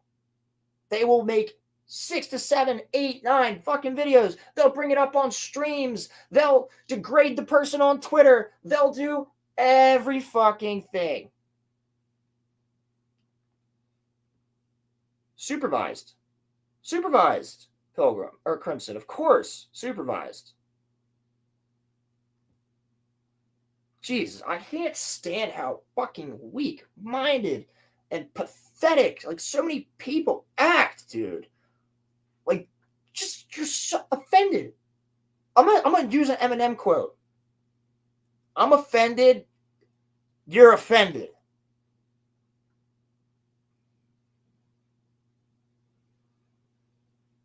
It's annoying as fuck. It's annoying as fuck. You know how many fucking eggshells I gotta walk on when I have somebody come into my, to each their own, but when I have a motherfucker walk into my store looking like Hellraiser with a pincushion face, like, I don't mind a couple piercings, bro. I really don't. But when you look like Hellraiser, like, dude, I barely say any words. I'm like, fish? They're like, yes. And I'm like, I can't even tell if you're a man or woman by that voice. How many? Have a good day. I don't even know if I can say human. Now, of course, if they said some shit, my manager, my boss, anybody would be like, fuck them. They're just annoying. They're one of those people. But, like, that happens, bro. That fucking happens. You guys know the story of, like, the decrepit creature that came into my store dressed in clear clothes with looked like fucking Smeagol, bro. Like, but like with a cane, but like you also look like you're 24, but like also fucking Gollum. Like, I like the one ring. Do you have it in your pocket? Not too dissimilarly dressed from Gollum either. The fucking clear skirt on, with panties, a thong. Man, I assume, looked to be, because it had a full beard, but dressed like a full-on woman. And again, to each their own, but I don't think that it's ever okay to just dress like that in public. In a store where there's children. It's a fish store, bro. It's a pet store. There's kids in there constantly. If I had the hottest chick in the world, if Sydney Sweeney fucking walked into my store, or if Chris Hemsworth walked into our store, and we're both wearing fucking, she was wearing a thong and a bikini, or a thong and a bra, and he was like wearing a Speedo and shirtless, we'd still be like, wow, you guys are good on you, good looking, but you gotta leave because there's kids here. No shoes, no shirt, no service. It's not okay, man. Have a little modicum of respect. If you want to dress like that at a concert or a rave, I've seen it a million times. But when I go to a Ghost concert or a Slipknot concert, chicks are dressed like sexy little goth whores everywhere. Like, I'm like, wow, you don't even have a shirt on. Those are just, that's like, those squares around your nipples are these, that's that big. Wow, that's not hiding much at all. But it's okay when you're all headbanging at Slipknot and there's no fucking kids around, dude. I don't think that's too much to ask. Or old people, you know? Just or people in general. Just dress decently when you go to, like, a grocery store. Or, you know, whatever. Put a shirt on. Put a shirt on. Put some shoes on. I don't care how you dress, who you fuck, what you do. Because guess what, bro? I'll tell you this. Every time somebody like that comes into my store, except for that one time, I get the weirdest motherfuckers coming into this store. But guess what? They're never dressed like that. They're always, like, at least they have clothes on. Weirdest thing about it, the boyfriend or whatever, dressed like a total normal dude. T-shirt, jeans, boots. Looks like he just got off work. Backwards hat. Glasses. Maybe a little bit of like paint or asphalt or something on his pants. Normal ass dude. I'm like, what is that thing with you?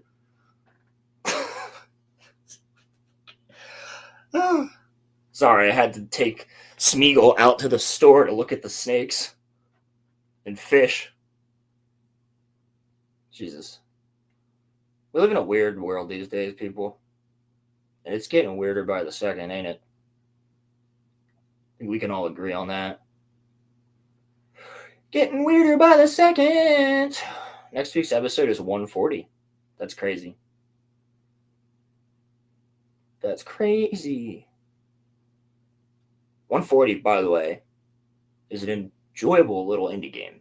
If you ever have the chance to play it, you want something that's just simple. You play as a little square. And when he jumps, it turns into like a. It's a little square. When he jumps, it turns into a triangle or like a circle, whatever. and you just move. It's like a fucking platformer, but it gets really good. And every time you fucking beat a level, it fucking flips and like dubstep starts playing. It's fucking great. It's a really cool game. 140. Highly recommend it. You can beat it in like an hour or two if you actually get good at it. You can beat it in like an hour. Really fucking fun. 3 little cool boss fights in it. Patterns. If you're good at pattern games, I recommend. I'll probably end up mentioning the game again next week. And don't forget, guys, tomorrow, again, I got to shout out to Patreon as always. Don't forget, tomorrow, there will be more. Maybe it won't be up until Sunday. But Evangelion episode like 3 to, I think, 9. We're going to do. Should stream in 140 FPS. No. I don't even know if I could do that. I don't even know if we could bring it down that low. That would be hilarious. But yeah, Evangelion tomorrow. I think Wednesday night? Maybe Wednesday night or Tuesday night. Tuesday night it might be Red vs. Blue. Red vs. Blue Season 2. And then after that, Red vs. Blue Season 3 and 4 we could probably knock out at the same time because Evangelion will probably be done by then. I think we'll probably stick with RVB for a little while, unless Roman has a different show or we have a different show that we need to do for Fictionology, which is possible.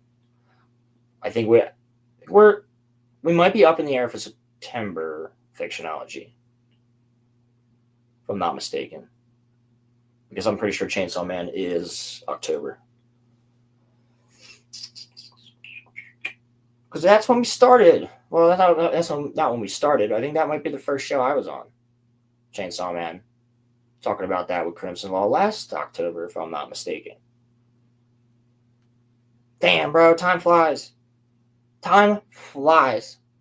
Especially when you're having fun and meeting cool people.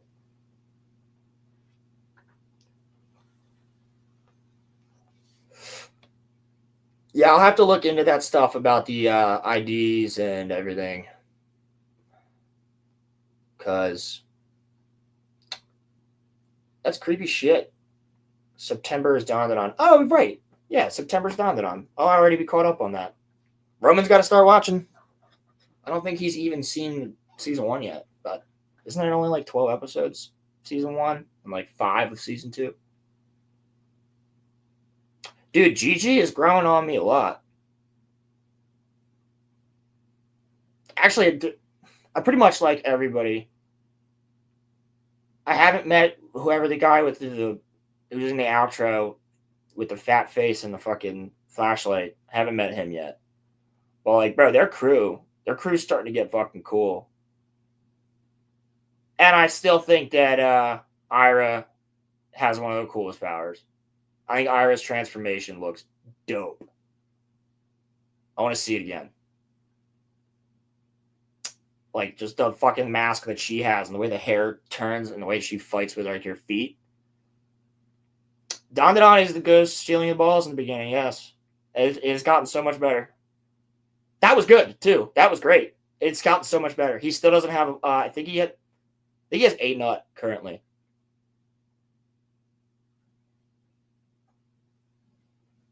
I think he has 1 currently, if I'm not mistaken. Or it might have gotten stolen again. But yes, that is how the basic premise of the show, which is just, it's all like, it's such a cool fucking concept. Aliens are real and ghosts are real. Girl doesn't believe in aliens. Guy doesn't believe in ghosts. They send each other to these 2 locations to prove it to them. Girl gets abducted. Guy gets fucking possessed. Shit goes down.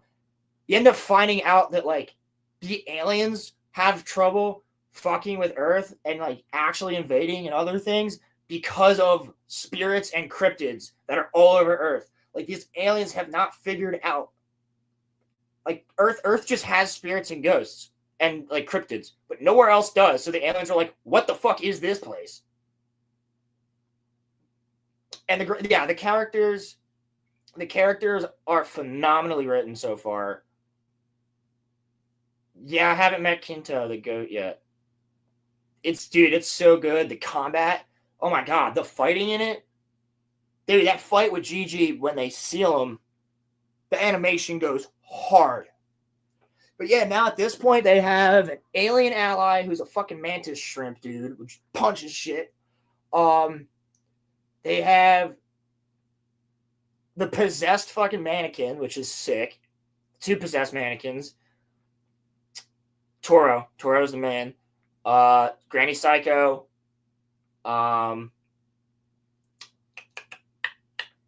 Gigi Okarun.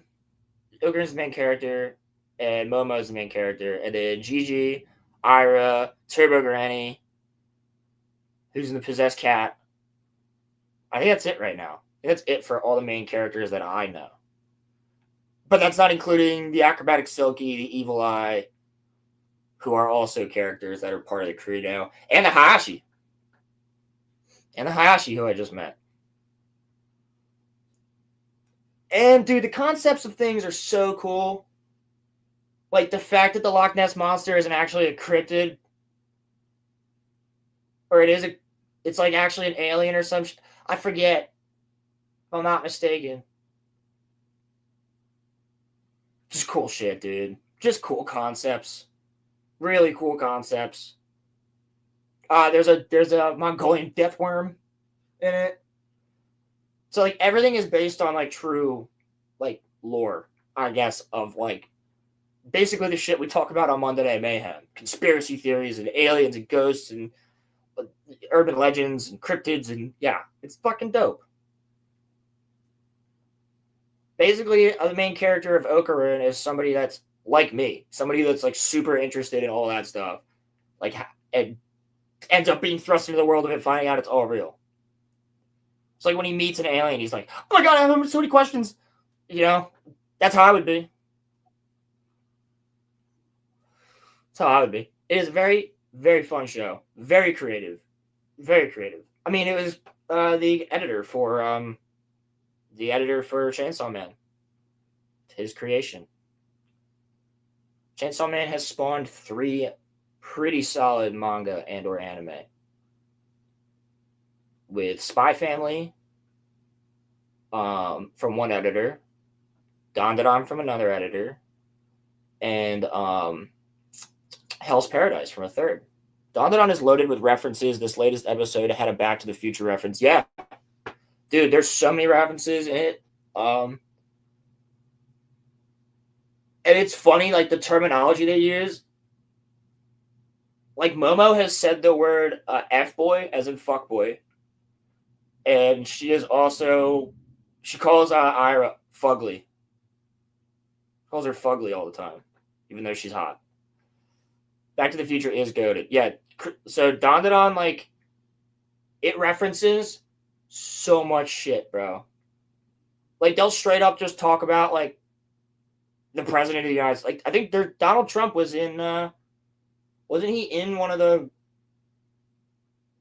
panels recently? Like, in the last year? Like, when they depicted the U.S. president, it was Donald Trump. They don't say his name, but it's him in the manga. It's supposed to be taking place, like, now. So it makes sense. Yeah, they reference so much shit that's just real. I think they reference at one point. Well, they reference Skinwalker Ranch, which is cool, and I know at some point they have to go there. At some point, you have to go there. Why wouldn't they? Yeah, Trump's in Dandadan. Trump, Clinton, Bill Clinton, not Hillary. Yeah, he's not like. I think he's like speaking on the TV or something. It's a manga panel, though. I don't think it's in the anime yet. But yeah, when he's looking through one of his books, you see, like one of his conspiracy theory books.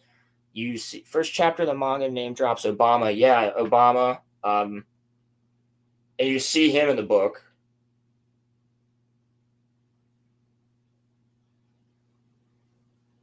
Yeah, it's accurate. They talk about the U.S. presidents. You see, President Xi, I think, from fucking like Xi Jinping.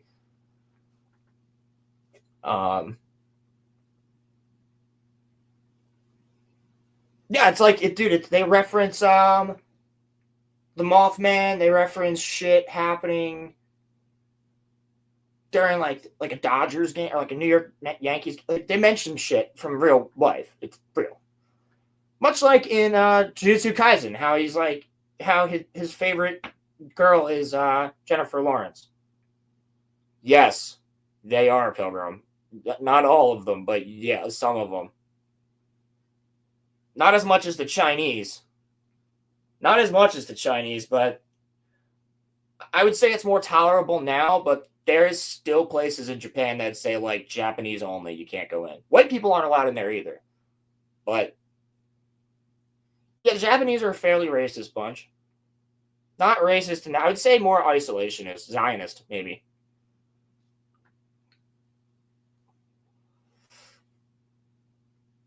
They like to keep their culture their culture. They don't want too many foreigners there.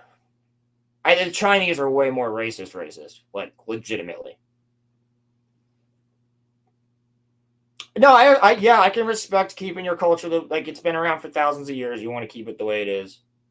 But they have other bars. There'll be a bar right next door that's Japanese and foreigner, you know. But they'll have one that says Japanese only. They'll have one that says women only, and they'll have one that says men only. I think that's totally okay if a country wants to do that. They have places for foreigners to hang out where most of the Japanese do. It's not like, but it's like a certain bar you won't be allowed into because they just want to keep it their culture. I think that's okay. That wouldn't work in America because America's culture is a melting pot. It's everybody. Like realistically, that would be the Native Americans being like, you can't come in. This is Native American only, which is the reservations generally. You need permission to go onto certain land by the Native Americans. Yeah, Pilgrim, I mean, that would be the same thing, right? They, them only. We have gay bars. It's not like you can't walk into them, but we have them. It's not like it's gays only. Like, you can go in there. But in Japan, you just can't go in there. Japanese only. I'm sure there would be a place that, like, that would be the equivalent, I assume, right? It would be more so like sexuality only places in the US. It wouldn't be race based. That's how it would be. That's most certainly how it would be in the West. Same thing with like the UK. They would all do it that way if they did it, you know.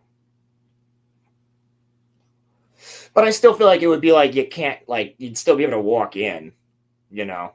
But like it's different, right? If I'm in Japan, I don't look Japanese. So it's very obvious if I'm there with my black friend that we're both not Japanese guys. That's very clear. But right across the street, there's a bar where all the Japanese are hanging out with the foreigners. And I think like a main reason for this, right? Here's the other thing that we have to remember. That country of Japan has been occupied like multiple times by foreign armies. And they've just happened to fucking survive it. So I wouldn't really blame them for being like, you know, their culture has persisted despite being like legitimately controlled by multiple other forces that could have easily changed those cultures. And that was the only way that those occupations worked and shit, was because of the places that were Japanese only. Or Korean only, if you go to Korea. You know, we still have it occupied. Technically speaking, Japan is sovereign, but it's still American occupied. It's where one of our biggest bases is. And other than that, once the emperor actually surrendered, we rebuilt their whole government of democracy. That's why they're one of our biggest allies. But still, they don't want to become America. I think that's okay. I don't expect to, you know, go to Africa and be treated the exact same way I am here. You know? So Japan is less racist than people actually think. They just have strong cultural identity. Yeah, that's what I'm saying. It's not racism. They will tell you it's not racism. They're like, no, it's not racist. It's Japan's culture. Like, there's a store right there. You can go in that one. There was a story about this with a woman who called the police because she wasn't allowed into a Japanese men-only place. But they said that you can go right next door to the women-only place.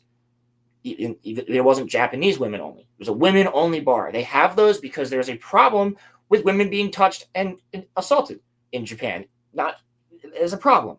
So they have women-only places. The cops were like, you can go to the foreigner one where there's Japanese people hanging out in there, or you can go to the women one.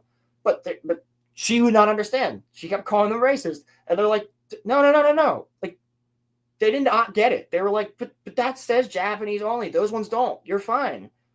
Like, and she's like, no, I'm not. That's racist. I should be able to go in there. And they're like, it's not, though. And I'm sure this went around in circles for a while. But to them, they don't understand that as they don't see that as the concept. It's just interesting. Different cultures, man. It is cultural identity. I agree with you.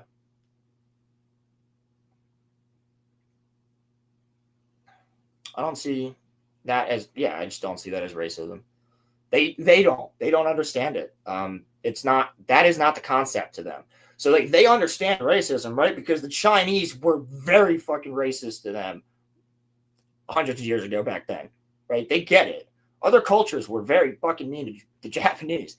They understand it, right? They know about these things. So do the Koreans.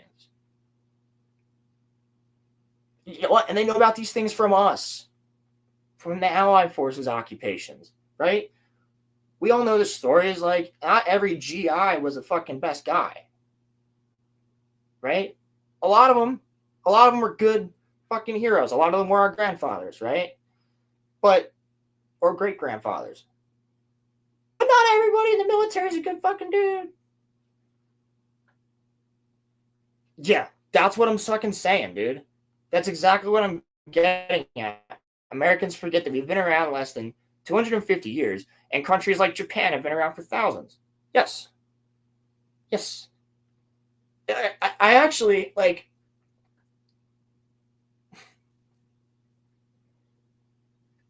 if I was in Mexico, right, during Dia de los Muertos, and I walked past a cemetery that I knew nobody in, and they told me that they wouldn't want me in there, I would be okay with it. I would respect that because I'm not part of the Spanish culture, specifically the Mexican culture. I'm not part of that.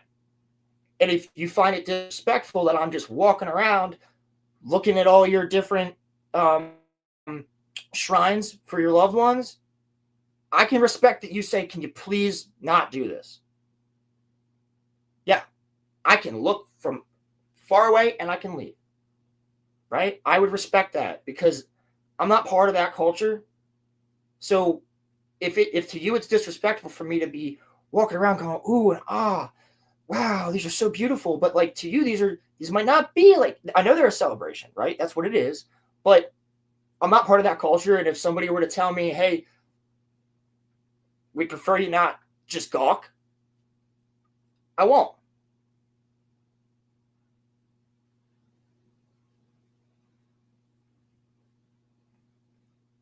Same way you respect someone who invites you into their house for dinner. Absolutely. Now, we are the best country, bar none, but respect other countries when they let you in. Abso-fucking-lutely. Absolutely. Same way you respect someone who invites you into their house for dinner. I 100% agree with you. You are a yes. You best not fuck up and make America look bad, Johnny fucking Somali. Which perpetrates that racism, right? You have this idiotic man content who happens to be black running around Korea and Japan being an obnoxious piece of shit, completely insulting their culture in every way possible, finding it funny. How do you think they're going to look at black people now, bro? Like stereotyped. Dead serious. Let alone Americans. But like, that type of shit, dude. Just fucking be respectful. God damn it. So many people, like, that's fatherless behavior, brother. Just saying. So many people didn't have a fucking strong parent growing up, clearly. I'm not even saying a father, right? I just use that term, fatherless behavior, because that's a Curtis Law quote, and I fucking love it. Because it doesn't even necessarily mean father. It means you do not have a strong parental figure that kept you in line. You could have 2 goddamn moms or 2 goddamn dads for whatever I care, but as long one of them has to do the role. Now, at that point, it's not going to be the exact same thing, but one of them has to be the hard ass. Or if there's just one, she or he has to be the hard ass. Concurrently, you have single parents that don't give a fuck, and concurrently, you have 2-parent households that don't give a fuck. Yeah, that's what I'm saying. That's what I'm saying, but still, it doesn't help the situation. It does not help the situation. It does not make a good look for America. And when you're already worried about racism, it is actually, yes, it is proven how important a father actually is. Statistically, yes, I understand that, Great Pilgrim. But what I'm saying is, bottom line is, when I'm saying fatherless behavior, yes, I am referring to that. But like, even my cousins, right, who grew up with a single mom,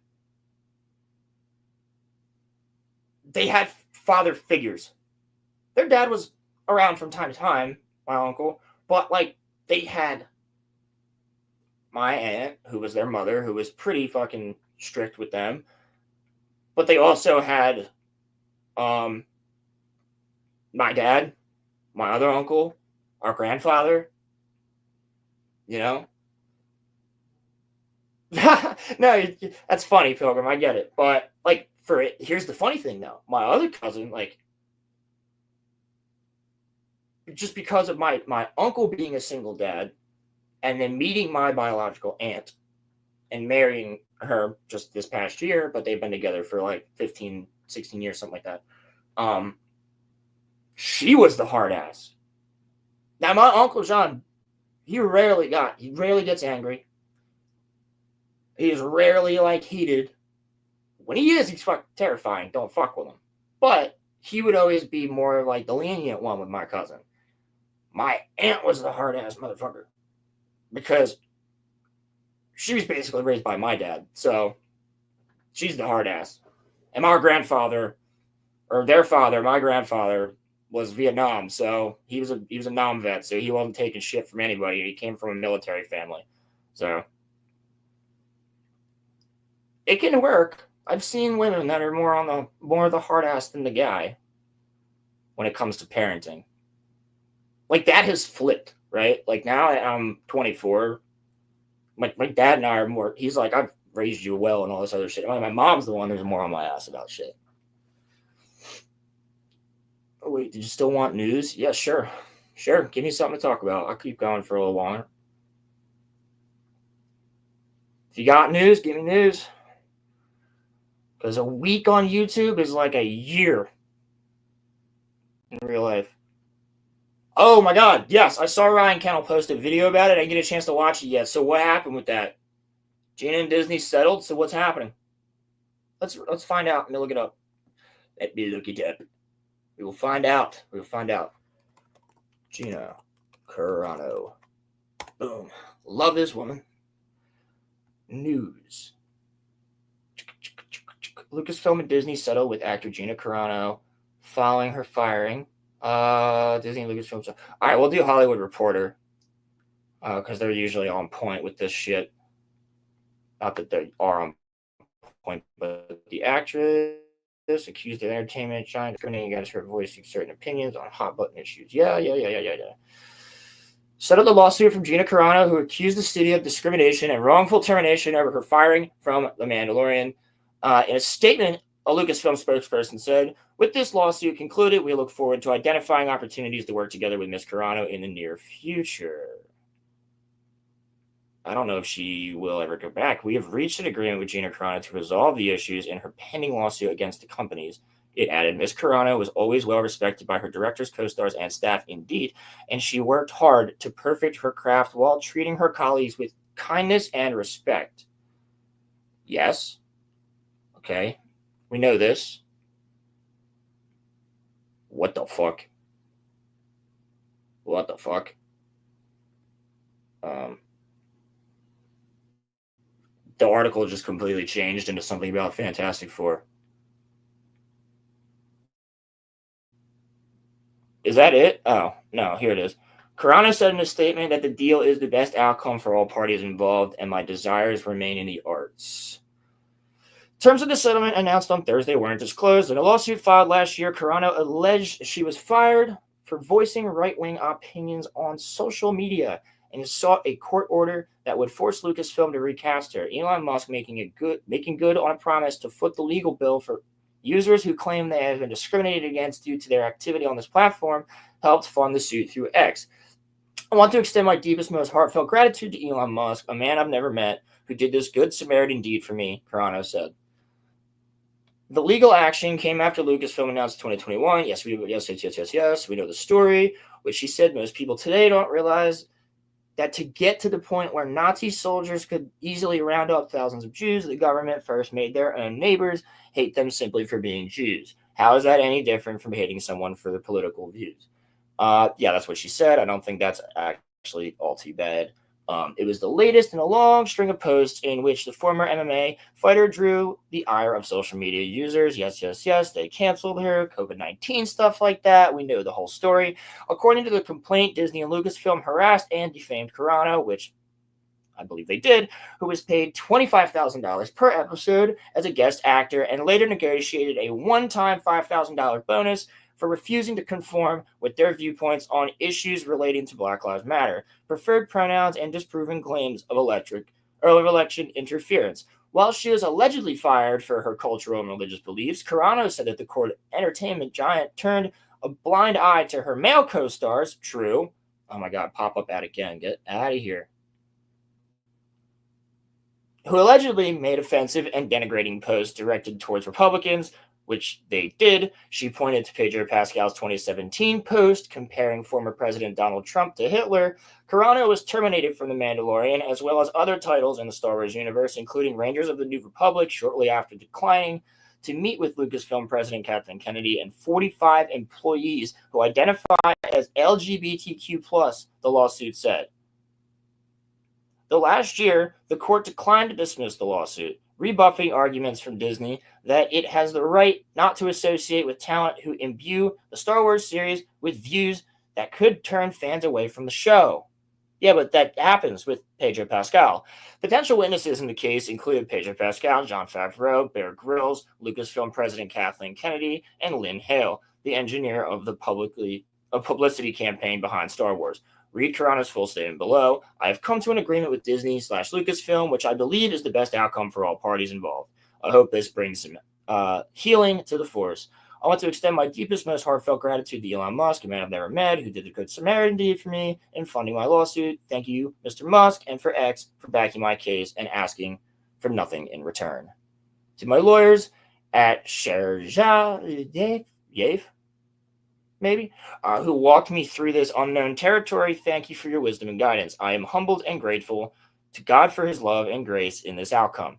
I'd like to thank you all for your unrelenting support throughout my life, and career. You've been the heartbeat that has kept my story alive. I hope to make you proud. I'm excited to flip the page and move on to the next chapter. My desires remain in the arts, which is where I hope you will join me. Yes, I'm smiling. Sick. I still don't think she should go back to Star Wars. Yeah, I wanted it to go to court. I really did. I wanted it to go to Discovery. I really wanted it to go to Discovery. Good for her. I still don't think she should go back to Disney.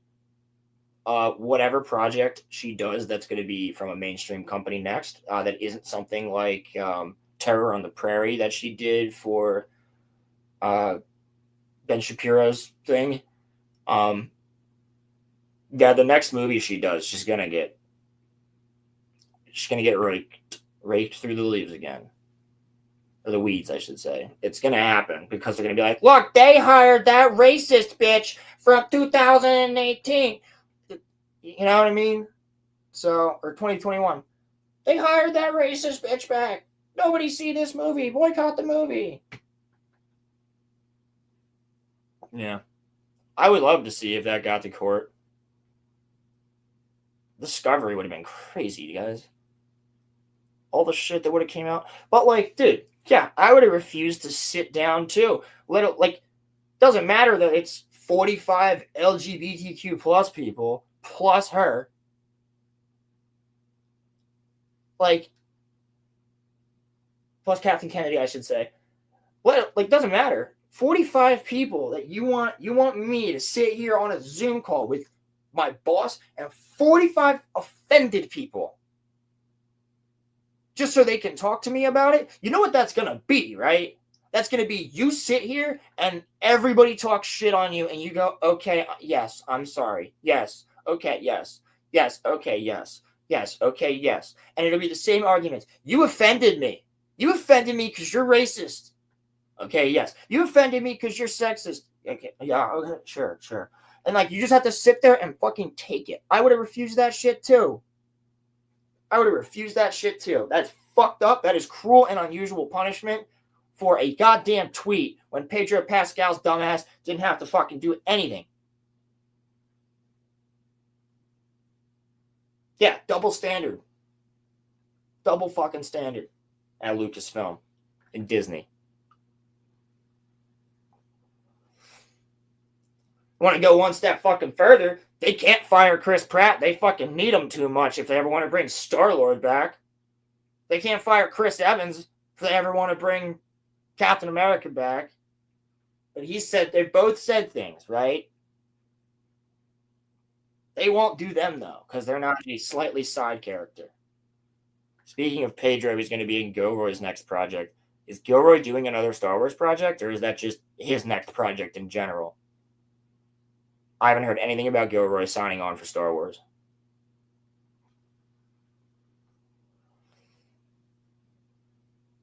I'll tell you one thing, though. Whatever the fuck he writes, it'll be better than Mandalorian. Probably won't be better than Andor, though. Because Diego Luna is a better actor than Pedro Pascal. In general. Okay. I mean, I don't think Pedro Pascal's a terrible actor, but, like, he's not a fucking...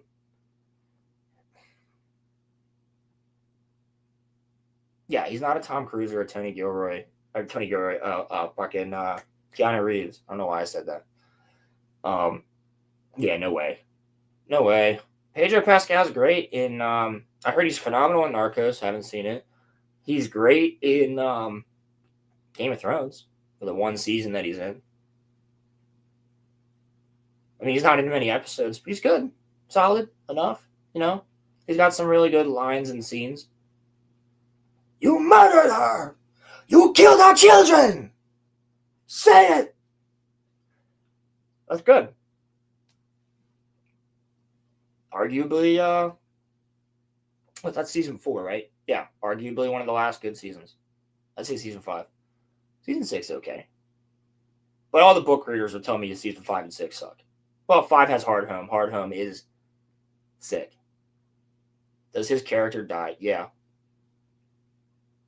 His character dies right after that. Right after a pretty solid acting performance. And he did the choreography. Like, he did the choreography for the fight. Yeah, he dies directly after that. Like, ooh, I don't even know if I should be saying this. Yeah, look it up. Look up Oberyn's death. Yeah, by the time I get to season 4 or 5 with my mom, she'll forget this conversation. If she's listening. Yeah, nah, it gets... Boom! Head gets fucking... Oof. Oof.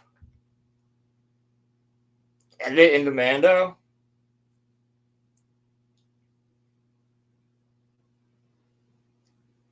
Dude, he gets brutally killed. I'm surprised you've never seen it, Pilgrim. I'm surprised you've never seen that scene. It's like a very, very, very just known scene.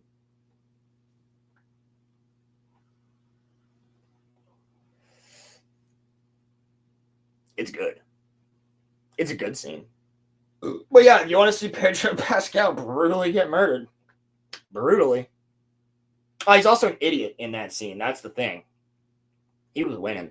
He was winning. He got cocky. Cockiness kills, guys. If there's one thing that movies and books teach you, cockiness kills. Don't be cocky.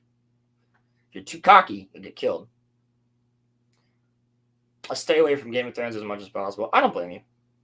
I don't blame you. I got into it before season 8, so 'twas the problem. 'Twas the problem. I think I got into it at the end of season 6.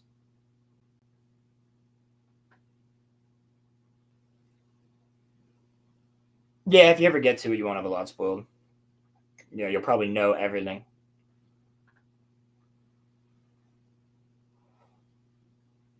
Or you won't know everything. I get it. Yeah, sorry. That's what I meant. That is what I meant. Oh, guys. Here, I'll show you again. Let's do this again. Share my screen. Just a reminder.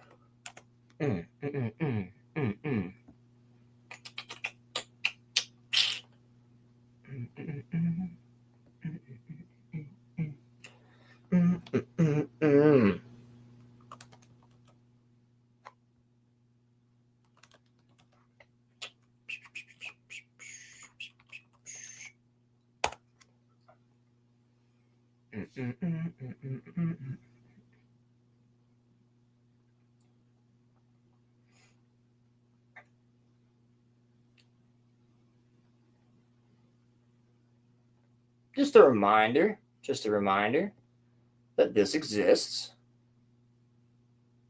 I'm also in no rush, given everyone hates it by the end. Yeah. Who knows? Maybe you'll like it. I don't think you will, though. Maybe you'll like it because of how much sense it doesn't make. Here's a reminder, guys. Roller Radio, free music for all my streamers out there. Free music. I got Tank Boss just dropped yesterday. It's a song about aggressive fish. I have Return of the King, The War of the Ring, playlist, The Fellowship, Two Towers of Evil, Return of the King. Two Towers of Evil is my fucking favorite. Scales the Shells, Green Armor Man, Halo Sun. Those are both like Creedence Clearwater Revival type songs. I ain't no Halo Sun. No. I did write them. New Frontier is just music. It's instrumental. Reef Part 1, Scales the Shells. Yep. Wake Me When You Need Me is a good one. What's Up, Buddy is one of my favorites. Whistle Pig's enjoyable. Everyone Flight's okay. Grid Flip's sick. Hey, You're Finally Awake is sick. Rolo Lo-Fi Radio W117 FM. You guys probably like that too. I wrote them. I didn't sing them, but I wrote them. With me brain and me music. Yep, so just something to think about. Just something to think about.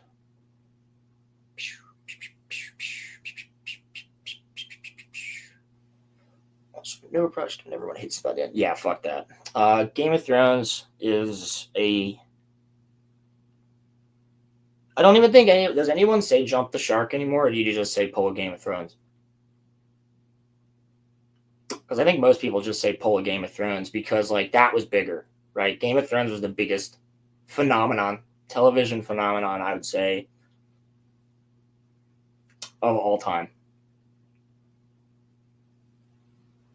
I mean, it was pretty much like, I think just as many people for the finale of one of the seasons. I don't remember what season it was.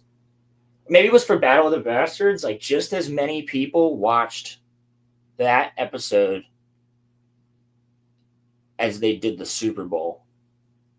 I think, if I'm not mistaken. There was one of the episodes that was like just as big as the Super Bowl. It might have been Hard Home, or it might have been, yeah, I think it was Battle of the Bastards, if I'm not mistaken. Everyone wanted to see that fucker get killed. It logistically is a very weird battle. It makes not much sense logistically, but it's a good episode, I'm not gonna lie. Yeah, because that episode starts with a fucking banger, too. That's the Battle of Marine, I think.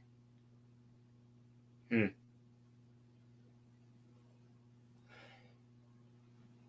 pretty sure, yeah, that's where you get to see the big fucking dragons do big, cool shit. The beginning of that episode. Yeah, I don't blame you for not checking it out. I'm slowly going through it with my mom right now. We're on like season 3. Joffrey's still alive.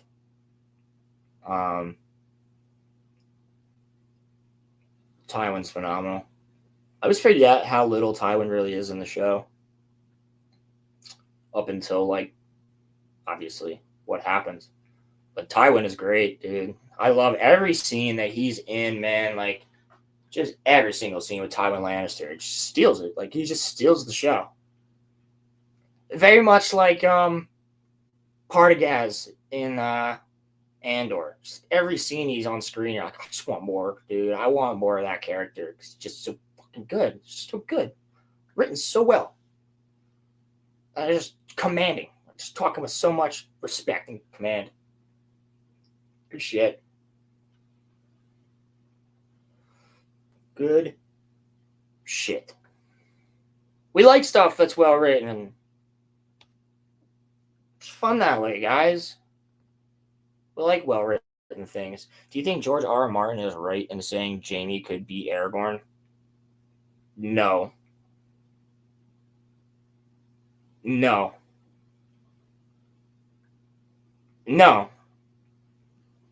I don't, because in the book, doesn't Aragorn go head to head with Sauron at the end, or am I wrong? No, he doesn't. Does he?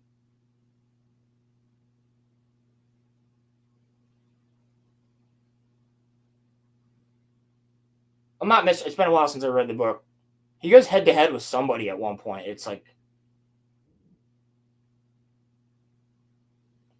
no, Jaime Lannister, don't get me wrong, he is one of the best fighters in Game of Thrones. But, like, all right, here's the thing. Would Aragorn throw honor out the window in the fight?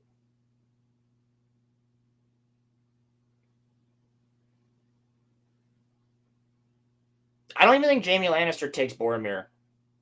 They're just too good. He would fight dirty. Jaime would definitely fight dirty, and that would probably be like the what would cause his win if he did. But, like, bro, the shit that Aragorn has survived.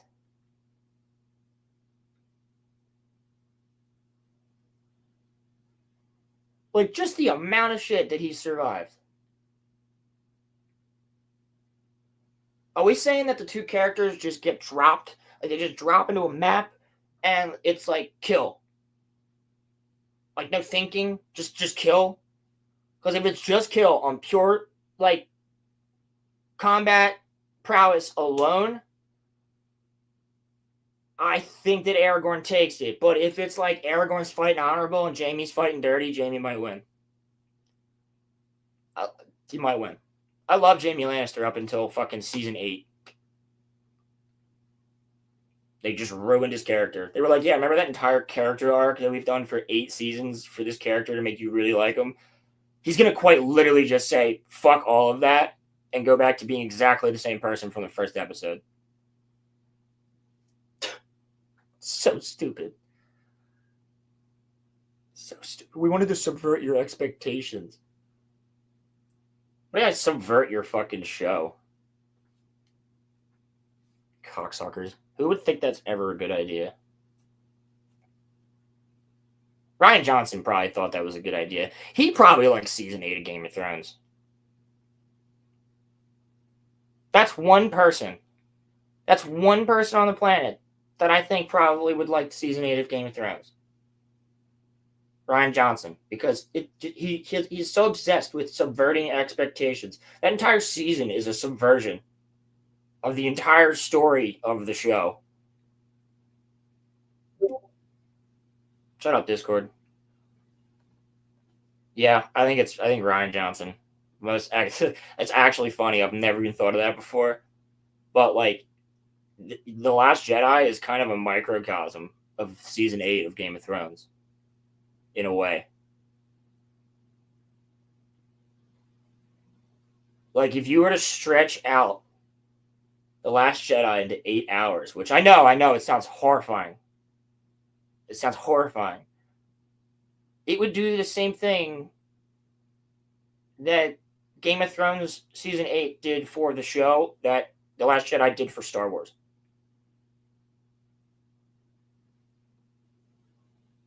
It's the same thing. You just fucked everything. Every character, every storyline, everything you've worked your way up to for years. You're just going back on all of it.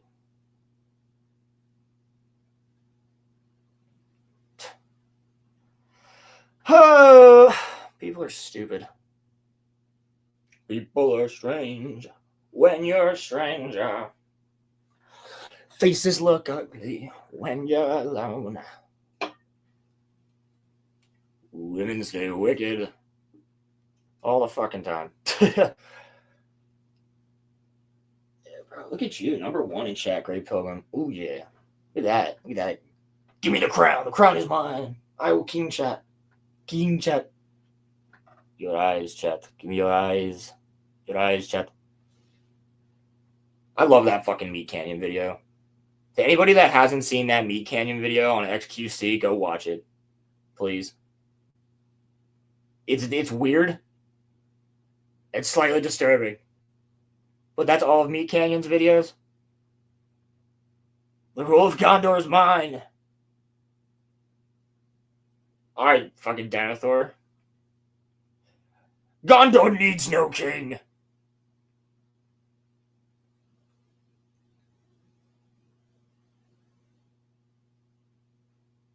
You will not... Wait, what does he say? What's Gandalf's line? You are not something the return of the king. It's a word for, like, stop. It's not... It doesn't say you will not stop the return of the king. It's a different word that he uses. Halter? You will not halter? Deny. That's what it is. Deny. You will not deny the return of the king. Steward. Pilgrim's the steward of my fucking chat. If chat is Gondor. It's okay, dude. I like Rohan more. Gondor looks cooler. This chat needs no king. Yeah, right? Alright, Boromir.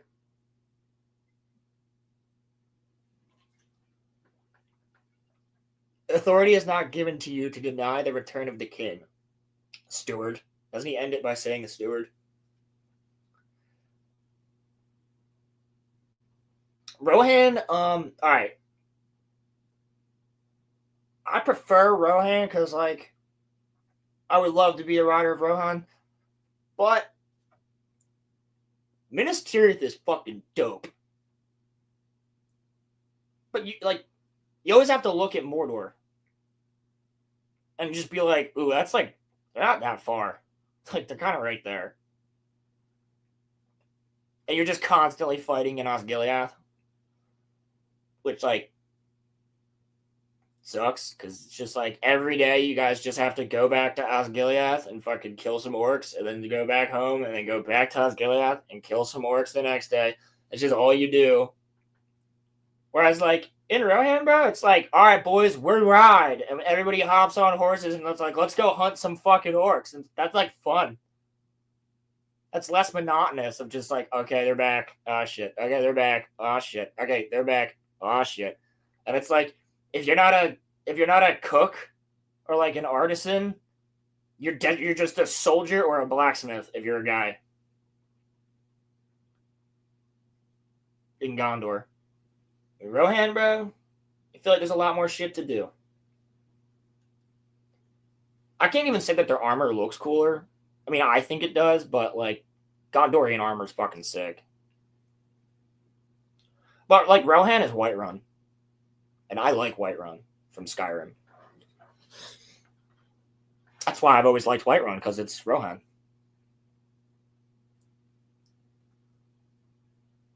And, like, dude, like, let's not even say that it's the city of, like, it's not even Eredas from, like, the Third Age, right? Or at least from the movies, right? So, Pilgrim. Let's say that this is Edoras from, like, the Height, right? Where, like, the Longhouse is, like, huge. The Great Hall is, like, huge. Edoras isn't a little bit.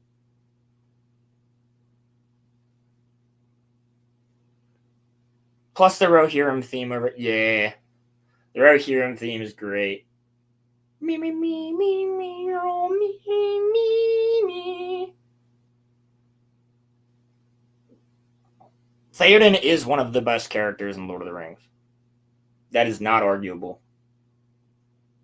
Actually, you could argue that pretty much any character in Lord of the Rings is the best character in Lord of the Rings of, like, the main cast.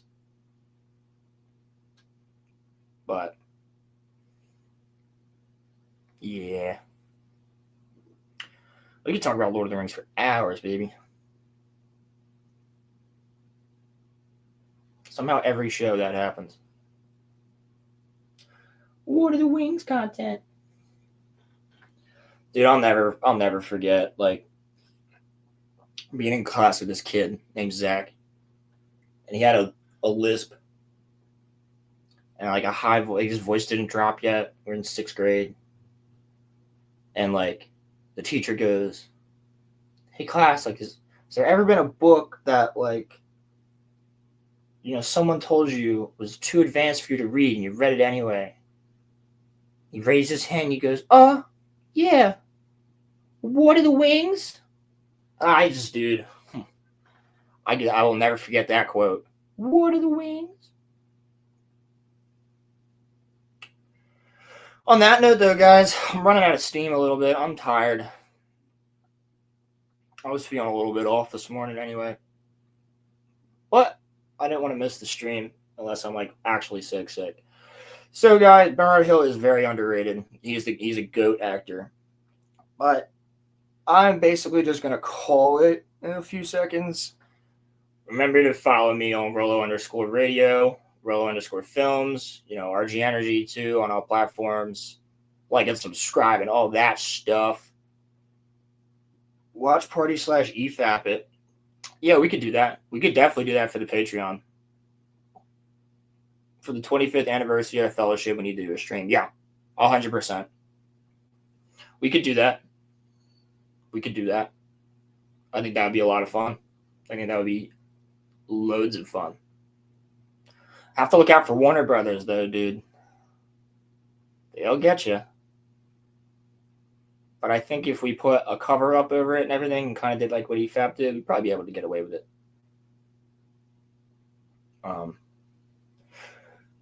Speaking of watch parties, party to all my reef friends out there who get that joke. Party?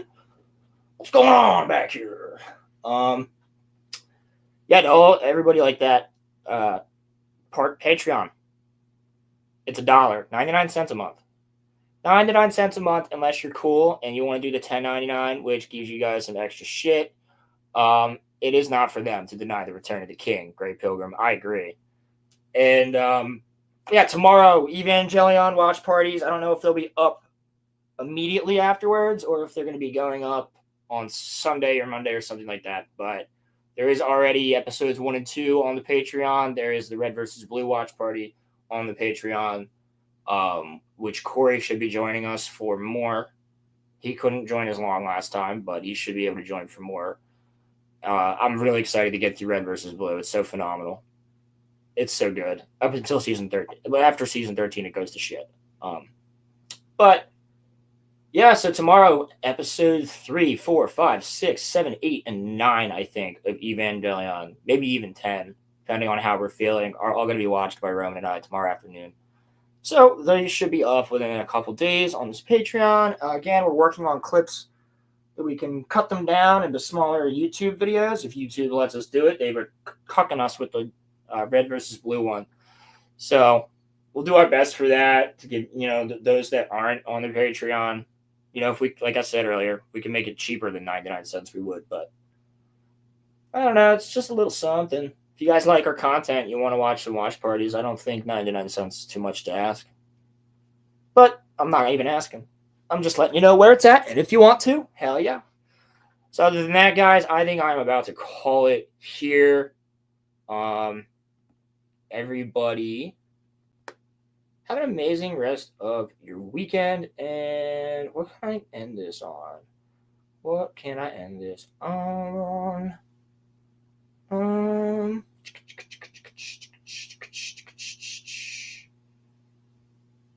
We'll do this one. Hot girl. That is the only thing. No. So he I needs need Padme. Star- He needs Padme with black eyeliner and a green streak in her hair. Yo, what the fuck was that? What the fuck? What that? the fuck was that? Did you just bust a nut on stream, dude? What was that? Just came in your pants. Did anybody see? I saw that. What the fuck? I thought I was the only person seeing that for a second, dude. What? No, Yo, that was a He thing we literally all just saw. busted a nut, dude. He was like, ah. Like, He full on. The thought hit him. oh and my he just god. Where's Ronnie when you need him?